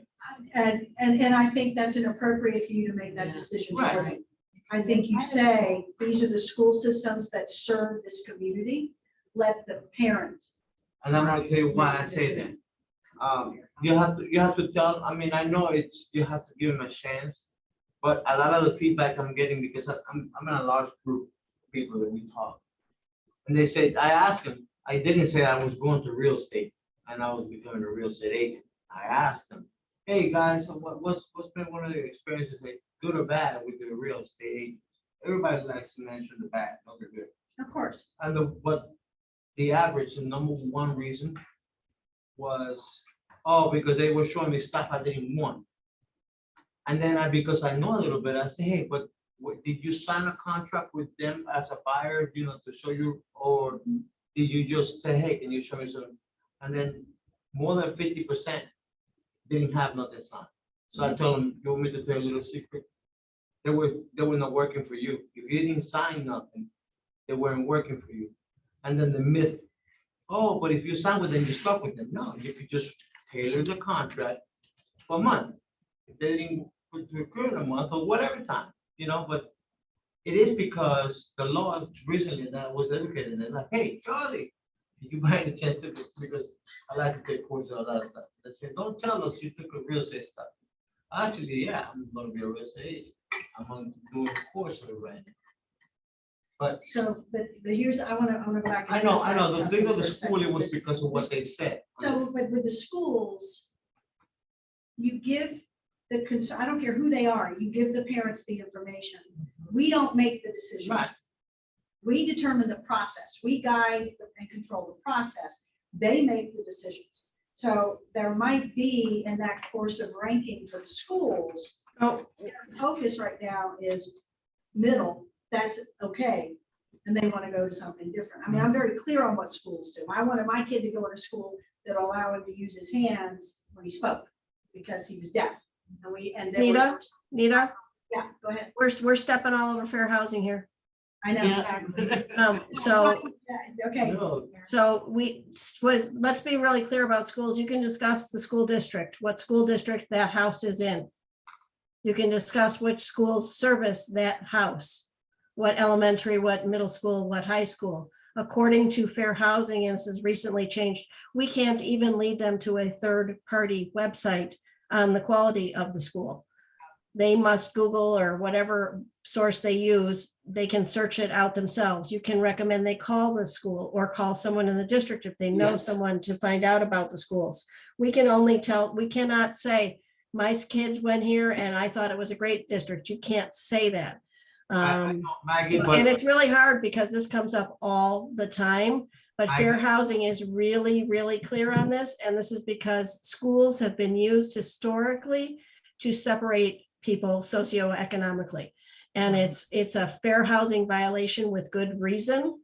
And we're going to have a really good trainer talk on fair housing soon. And please make that class. Just be very careful on the whole school thing. Talk about the school district as far as what school is served, but that's it. Right, Maggie, I'm sorry, but I don't know if you heard the part that I said as the feedback that I have gotten from people. The comment that I made about the schools was comments that I read. In other words, it's not my opinion, it's what another person told me. Why are they showing me houses when they know my preoccupation is for my kids' education? If a seller or a buyer asks you to show them a house in a specific district, you may do so, but you cannot speak about the school in the district. Susan, did you want to add something to that? Just to stop it. All right, that's okay. Susan, go ahead. I was just going to say, as the RPR instructor where we're at, if someone wanted to ask, you can through RPR print a school district report. And because RPR is backed by NAR, you can feel pretty good about handing that particular third-party information off. And RPR uses niche.com. Again, just like Maggie and Nita are getting at, you can't hand that report off and then give some kind of subjective opinion as you're handing that off. It's just literally, here's what, I have found through RPR, which is run by the National Association of Realtors. So that one, usually I feel like if I given them a school report from their own RPR, no comments, no opinion, that's usually about the only time I feel safe talking about the school systems. In the last 3 months, Susan, some of that has changed. I just got my At Home with Diversity, and they're telling us in those classes not to give them any third-party sources. So I don't know when you took that class from RPR. It's changed in the last 3 months. So my recent training said we couldn't even give them that third-party reference, which I used to do. Yeah. So Just read one button, so I could read one button. You can't, there's no. You're right, because I did take the At Home with Diversity training also. So it is tricky, and you're right. And they touched on that at NAR this winter. So that'll be interesting where you've got both of them reporting. And I'll bring that up at the next RPR advisory committee meeting. Just let me know. Something that we want to pull back on RPR based on the At Home with Diversity training that's going out. And I did hear you, Charles. I just want to be careful. People tend to wander into the weeds off of casual comments. So I just want to make sure we're really clear. So back to expires. The conversation starters, the purpose for my call. Your property recently came off market according to the report I'm looking at. Is that true? Have you decided to relist the property? Sometimes property owners already decided to relist it with the same company. They've already chosen somebody else to handle it. You want to bring your chair over this way, wherever you feel comfortable doing. You want to make sure that they have their, that it's not already listed. Then I'm wondering if you'll be interviewing realtors. We currently have a severe shortage of inventory and home values are higher than ever. I noticed you tried to sell your home a year ago and it didn't work out. That would be one that was 1 to 3 years old. May I ask if you're considering putting it back on the market? So you got to open the door so you can go in and talk to them. So here's the power question though. Are you serious about selling your home? Monica, that may be yours. Are you serious about selling your home? For that for sale by owner you mentioned. And then if you're leaving a voicemail message, this one comes from Carlton Utter, who was going to teach this class today. Hello, This is Carlton from Howard Hanna. I have something important to discuss with you. Please call me back. And if they call you back, then you can talk about why you initiated the call. And if they don't, that's okay too. Again, where are you putting your energy, your time, your effort as you move forward in your business? Plan on at least 10 follow-up attempts. It takes an average of 8 follow-ups to get someone to speak with. So if you plan on 10 and you get it sooner, that's great. But what if I can't find a phone number? You can door knock, send a letter, drop off a packet of information, go to a mailing list, email, a video, digital marketing. Videos are the big trend these days. Or is there a social media connection? Can you Google them? Can you find them on Google? Can you find that there's a connection somewhere that you can connect with them as an expired? Yeah, I was gonna ask a question, Nita, about how you normally find the phone number for an expired. So if you go, I mean, you can look in the white pages, you can look in the yellow. I mean, you may have to do some Google search to find phone numbers. But you may have to go to the house, knock on the door and see if the owner still lives there. And that's where this door knocking may come. Send a letter to that address. And if it's not a system, you're not going to do it. We have to have a system. You need to, we give you the tools and the resources to use, but we need to get you to use them. You can put your FSBOs in a group and engage. You can put your expireds in a group and engage. You can keep your notes there. You can set them up on drip campaigns. You want to constantly have your notes, and again, remember, Outlook updates engage and vice versa when you're keeping your notes. But just make sure that you're using a system, because if you don't, you'll be all over the place. This is an example of a buy-side flyer and then a buy-side report. We have training on that coming up in a couple of weeks. So if you look though, this in the middle is a heat map, and the darker the color, the more buyer activity. The subject property for the for sale by owners right here. So it's pretty dark right there. That's an interesting, you know, an area that's getting a lot of interest.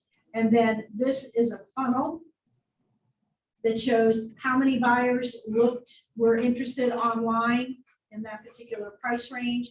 And then it narrows it down to getting it further and further more like the property, subject property. So you can get an idea and they can get an idea about it. Some additional things. How are you differentiating yourself? Are you bringing the wow if you talk to people about the possibility of putting their home on the market with Howard Hanna? Have you diversified your communication efforts? Are you relaying your value proposition, the why you are in real estate and what you bring to the table? Are you deeply smart about the market? Are you learning what you need to know? Are you building the relationship and developing trust and rapport? Are you doing what you can to give you the best chance of winning that listing? This came from a document that I think we borrowed from somewhere, to be honest. But you can pick and choose these things, but these are what an agent does.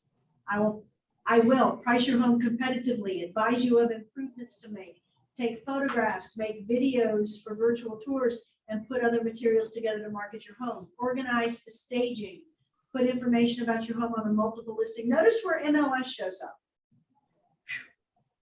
A little further down, it's not right the first thing.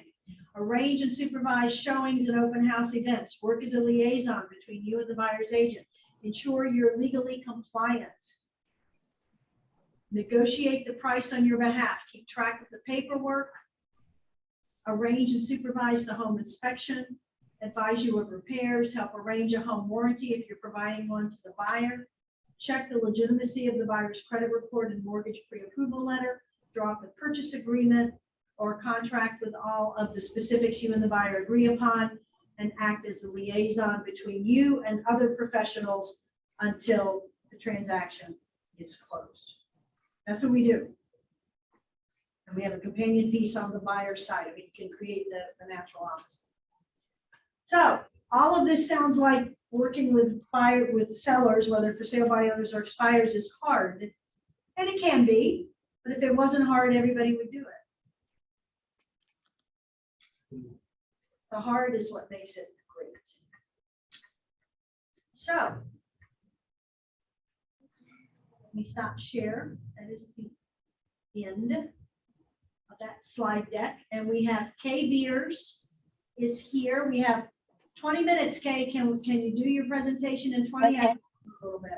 All right, thank you so much. So do you have the slide presentation up you're going to go through for me? I do not. Let me get it. Okay, if you could load that on, that'll be great.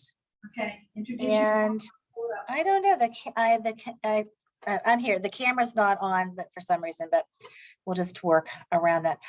With me today in my office, I have Claudia DiMartino, and Claudia has joined us today. She is our intern for the first 6 weeks of the start of summer here. So we're happy to have her on board with us and helping us out. So I've had a couple projects for her today, and this being one of them to join us on the Fast Start presentation. So I just want to say welcome to her, and thanks to everyone for being on board. And you are our relocation. I always refer to you as the number 2 in our relocation business and business development division. Is that reasonable? Well, thank you. Yeah, I'm the operations manager. Kelly is president of Global Relocation, and I am a relocation operations manager under Kelly. So yes, so thank you. All right. Okay. All right. So yes, we're going to talk about referrals and relocation. So we have our relocation centers, and those are listed on the screen. So I'm overseeing Pittsburgh and Cleveland. So I oversee Pennsylvania, Ohio, Michigan, and all of our franchise offices.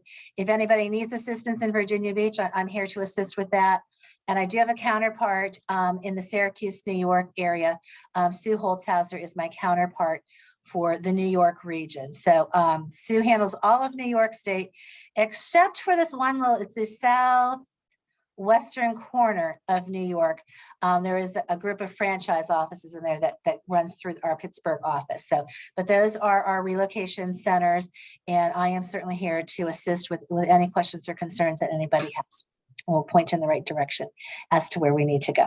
Okay, so we are part of the companies and the organizations that are listed on this screen. The Employee Relocation Council, ERC, as they're well known for. Whenever you get the opportunity, you take RRS class and get the opportunity to receive some business. There's a form called a BMA, it's a broker market analysis, that ties in with ERC. So the Employee Relocation Council is the member council that we belong to. It's just an organization that helped bring relocation to pass here. There's a relocation counselor, the director's council. Kelly is part of that. We're still doing some virtual meetings with that because of the COVID situation, but they do have normally in a normal world, we do have meetings twice a year in person. Hopefully those will be starting back up in the fall. They're still very much on a Zoom meeting type virtual platform right now. Broker networks, the largest company that is with the broker networks is Leading Real Estate Companies of the World. We are a member of that. That is by invitation only, based on production and market share. You have to apply to be part of Leading Real Estate Companies of the World and basically pass the test to be a part of that group. There is a yearly meeting that we get to attend, our annual conference for networking and just getting to know the other folks. There's 550 companies that are part of Leading Real Estate Companies of the World. It is worldwide. We have outgoing referrals. So if something is outside of the Howard Hanna footprint, we are going to be running that through our Leading RE network of brokers. Those brokers are the Howard Hannas of their given location and areas. And we can do worldwide referrals. If it is something outside of the United States, there's an additional form that needs to be processed. So we would need additional information on any international referrals. We have an outgoing coordinator who handles all that for us. And once there's a form online for you. Once that form is submitted, you'll get an email confirmation that we received your request. The coordinator will work on getting that referral placed. Once it is placed, she'll be in contact with who the assigned agent is. We always strongly suggest that you stay in contact with that assigned agent and stay in contact with your customer to make certain that they are satisfied with the real estate services that they are receiving. So we have that. There's also the luxury portfolio branch that we have with the Homes of Distinction. And we are the preferred broker for the relocation management companies. Those are some of the listed, the Weikerts, Cardis, BGRS, Grable, New Compass. Some of those companies, the baseline is they require to have RRS training, which we just had in April, and we'll be having another class in October. We do ask that you have at least 1 year of experience before coming into the RRS class. And that is something, later on in your career that you'll want to speak with your office manager about. Some of the companies do require additional training in addition to our relocation management training. So that's just kind of something to remember with the preferred brokers that we do work with. And then, so leading real estate companies in the world, again, 550 firms. There's about 128 sales associates in that. And the production is about $351 billion annually.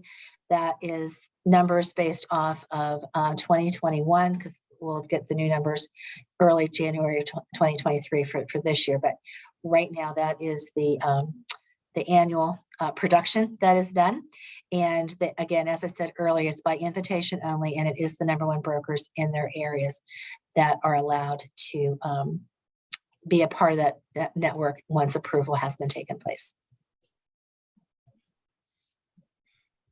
Okay, so for the relocating training specialist, on GoHanna, there is some additional training with our Hannah University, and you'll just want to go on and click through our affiliate links. Institute is part of Leading REs. If you just follow those steps, there's some good programs in there with regards to relocation. Just to make yourself familiar with the processes that we do have on the courses that we do offer through the Hannah U that was just updated last year. So incoming buyer referrals. If you are out and about at an open house, wherever maybe a friend calls, neighbor calls, someone contacts you about an incoming buyer, you want to go ahead and you want to get that customer registered with our relocation department, because more than likely, if they're transferring into your area, they more than likely will have a relocation package. We need to know that this customer wants to work with you, so it is in your best interest to get that customer registered with us. Because first thing we do when we check our system, we check our system to see if the customer is already in our system. If we are working with them from another source, we also check to see if that customer is registered with a sales associate. If you don't tell us, we don't know. And we would be sending that referral to the closest office for the office manager to assign a relocation specialist agent to that particular buyer. So we have to be careful with that. So that's what we're going. So again, please get those folks registered. Sometimes we're seeing a lot of agencies and a lot of internet brokers who are going directly to our agents with a referral agreement.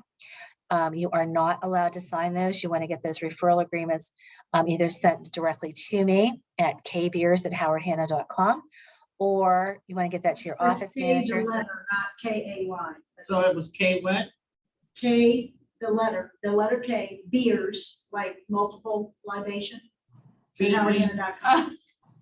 Beers, like drinking. Yeah, everybody has trouble spelling our last name. Like before I got married, my husband would spell out the last name all the time. I'd be like, "What's so hard about this?" But people, there's I guess some different spellings out there. But yeah, so the letter K, beers, B as in boy, EERS @howardhanna.com. So you want to get that customer. So get that information to me so we can get them registered. If you do get a referral agreement in, please get that to your office manager or send that to me, because what we're going to do is, again, we're going to make certain that that customer did not come in from another source. We don't want anybody paying two referral fees on one customer. So we want to make sure that that customer is not already working with someone else. We also want to make sure that the referral agreement is within company standards and relocation standards as far as the percentage of the referral agreement, and that it is for the referred side only. There's sometimes some very fine print in there that we don't want you missing. So, okay. All righty. And if we have the next slide, please. Okay, so inter-office referrals and outgoing referrals. Inter-office referrals are referrals that are within Howard Hanna Company. So you are requesting a Howard Hanna agent. It's within our footprint. So that's an inter-office referral. There's an online form for you to fill that out to the agent that you want to assign that to. Once you hit the submit button, that generates an email to the agent that you're requesting and that agent's office manager. You will also get a copy of that referral email to your email, and your office manager will also get a copy of that referral. Again, we do ask that you stay in contact with the agent that you have requested to assist and with your customers, again, to make sure the customer is receiving the services that they're expecting. I always suggest also that when you get that confirmation email, just have a separate file folder in your email. You know, I have it with my initials, KEB, you know, inter-office referrals. And when when I get that confirmation, I put that referral email into my folder. So it's easy to find information and contact information. Same thing with your outgoing referrals. I would have a folder for that. Again, the outgoing referrals are going to be outside of the Howard Hanna footprint. Online form for both of these on Go Hanna that you want to process through. If you're not sure whether it's an inter-office referral or an outgoing referral, check with your office manager, or again, you can always either email me or call me and I'll be happy to assist you. If you happen to hit the wrong button and you fill out an outgoing referral and it happens to be an inter-office referral, my coordinator will get back to you and let you know that it's an inter-office referral and what the closest office is, so that we can assist you for that. Okay. And you know, there's a few questions popping up. Are you able to take down those questions, or can we just at the end? Yeah, I've got one that I wanted to see who it came from. And okay. So one of our associates said, I've got friends in Wisconsin who want to buy our list. Can I use this? And I'm going to tell you that's for sure. Absolutely. Absolutely. Yes, the answer is always absolutely. There's someone that moving in California, saw something pop up for California. Yes, I always say relocation is your first stop. Okay, don't do anything. Contact us first so we can assist you to make sure everything goes smoothly for you. Okay. And I'm going to give you an endorsement, Kay. My stepson and his wife were renting. They decided that they weren't sure if they wanted to buy if they could. They had 10 days before their lease was going to renew. Oh, okay. Put them in the system through Howard Hanna. I described the kind of people they were, their age bracket, the fact that they were researching, and you know, they had not yet gotten pre-approved or whatever. They were under contract in 3 days. Good. Well, and things are at a very brisk pace here. I mean, I've been in the business 22 years, as a variety of experience. I started out as a sales associate at our Cranberry Township, Pennsylvania office. Did that for 8+ years. I got my broker's license. I moved to the Seven Fields office, which is in the same area where I live. And I managed that office for over 5 years. And then I just celebrated my 9th anniversary with the company here in Relocation. So my 22nd anniversary with the company is coming up this August. And I have to say, the last 2 years into this year, I have never seen a market like we're in right now. So it's brisk. That's what I call it. It's a brisk market, so that we're in. So things do move quickly. That's for sure. So thank you for that endorsement. We appreciate that. So Howard Hanna, we do have a huge footprint, and it certainly continues to grow. Probably each and every day here. So again, when you are, talking to someone, always remember to ask for the other side. If you're listing their home, ask them where they are moving to. As long as they do not have a relocation package, you can get that referred out we get that referred out for you to a brokerage. Again, they are going to be the Howard Hannas of that particular area to assist your client. So please remember to ask for that other side, and don't be bashful about that. And the same thing too with the for sale by owner. Sometimes it helps you get that conversion of the for sale by owner to be a listing for you. Again, to offering the services, the worldwide services that we do have within the company that we can assist them. Okay, so the process for the interoffice referrals. We always want to obtain your customer's permission. Nobody likes any surprises. So, and then the next few bullet points, those are some that I went over, but it gives you the steps. So you want to go to Go Hannah, more departments, it's a drop down, relocation and referrals, and then the inner office. It states on that form within Howard Hanna, and that's where we're going to get you connected with a sales associate. And that's what the form looks like. So you just want to fill that out. And once you hit the submit button, then that is going to generate those emails to assigned agent, the assigned agent's office manager, you and your office manager on that inner office referral. Okay, on the outgoing referrals, we are seeing a lot of people, they are, even if they're going to keep their existing home, in your home city, home state where you happen to be working, there are people who are buying second homes, certainly sometimes in warmer locations than we have, in Ohio and Pennsylvania here especially. But lots of people are buying a vacation home, a second home. Some people are working ahead and working on getting their retirement home in wherever they may want to retire. And sometimes those people are doing it 5-10 years out because they're just getting all their ducks lined up in a row, and bless their hearts for doing that. So there's a lot of different opportunities and just a lot of different scenarios out there for those customers and what their needs are. Okay. So we are your global source. So for the outgoing referrals, kind of the same situation, be sure you get their permission. You don't want your customer to be surprised when an agent calls them. So be sure you get that get their permission. And once you do have that assigned agent, certainly follow up with your customer to let them know who's going to be contacting them. Same set, you're going to do Go Hannah, more departments, and instead of hitting the inner office referral, you want to move one step over, and it's going to be outgoing to another broker. Now, also on there is going to be a tab for Allen Tate, and there's going to be a tab for FC Tucker. And there's also the outgoing referral.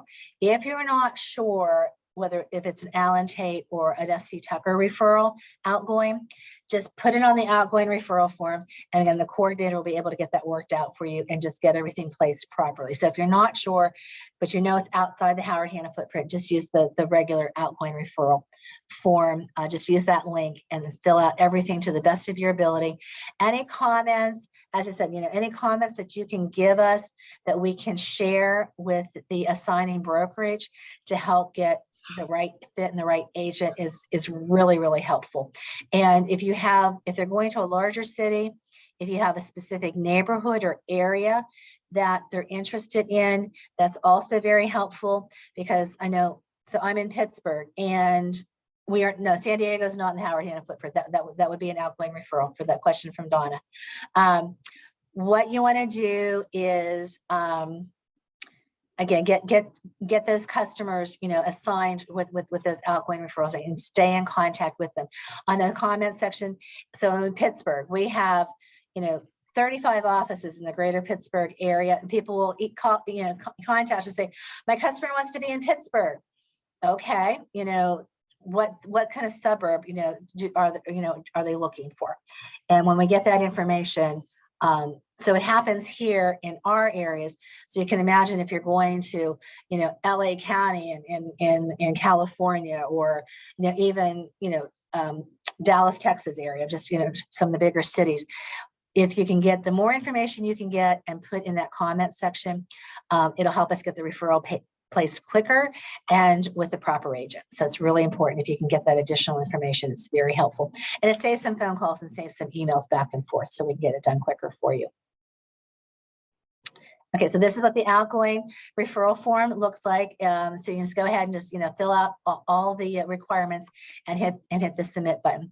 And again, as I have said, follow-up is key to successful closing. So please stay in contact with your customers, no matter what kind of referral it is with the company. Okay, leading real estate companies of the world. This is the link to their website. And you can go to home buying and then the tools and just follow through. It actually can give you, you can put a destination city in there. You can put their home city where they're at now and their destination city. It will give you a cost of living. So maybe, you know, in your area, which is home to you, say, you know, $1,000 of buying power. How much is that going to cost in Sacramento, California? And it will give you what the buying power, how much it's going to cost in Sacramento versus, you know, your home city. So I would go in and I would just kind of play around with that and get familiar with it. There are all kinds of different charts in there, just with as far as education, just average salaries. There's all kinds of really nice information in there that you can provide to your customer. And that's, again, you're going to be adding, again, some valued service to them with assisting them with that additional information. There's school information on there. There's a lot of things that are on there. Let's see, we have a question. So I just moved from California. Can I refer friends who still live there through Howard Hanna? Yes. So yeah, we can place a referral anywhere in the world. And if it's outside the Howard Hanna footprint, it's going to be an outgoing referral, and you want to go through those outgoing referral steps to get those referral in place. Yes, most definitely. Okay, so yeah, so there's the cost living, just another screenshot of what that site looks like, just for you to kind of get familiar with. Strongly suggest when you do have an opportunity just to kind of go in there and look around and just get yourself familiar. So there's school tabs, area tabs, all kinds of things. So action items. So yeah, so identify your sphere of influence that you can assist anywhere in the world with you. So yeah, you can mark your local and your global is what you want to put on your signature line as part of it. Yeah, so and that's it. Review your manager to submit your in-house referral, yes, or your COBRA. Again, talk to your manager. If you and or your manager need any assistance, please contact me and we'll be able to help you out with that. Explore that leading website. That's good information there. And when you have an opportunity, you can do the New Hannah University. That is classes that are in addition to our RRS class. They do not replace RRS classes. In addition. Nina, there was a question that just popped up and I didn't catch that one. I'm not sure that was it. I had someone. Okay, go ahead, please. It was a little more asking for more detail. So my son lives in Escondido, California. He's getting ready to move. I don't see a list of names of companies that we are affiliated with. How does he get assigned to a California broker? What's that process? So the process is using the outgoing referral form on GoHanna. So you want to go to GoHanna, more departments, relocation and referrals. You want to do the outgoing referral tab because they are outside the Howard Hanna footprint.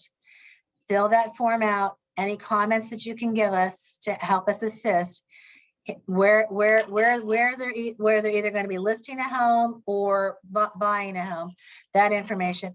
Do the submit button. That's going to generate an email to my coordinator for the outgoing referral, and she will process that. She's going to try to go to our leading RE partner brokers first. That's our first stop is to work with the people that are partners with us.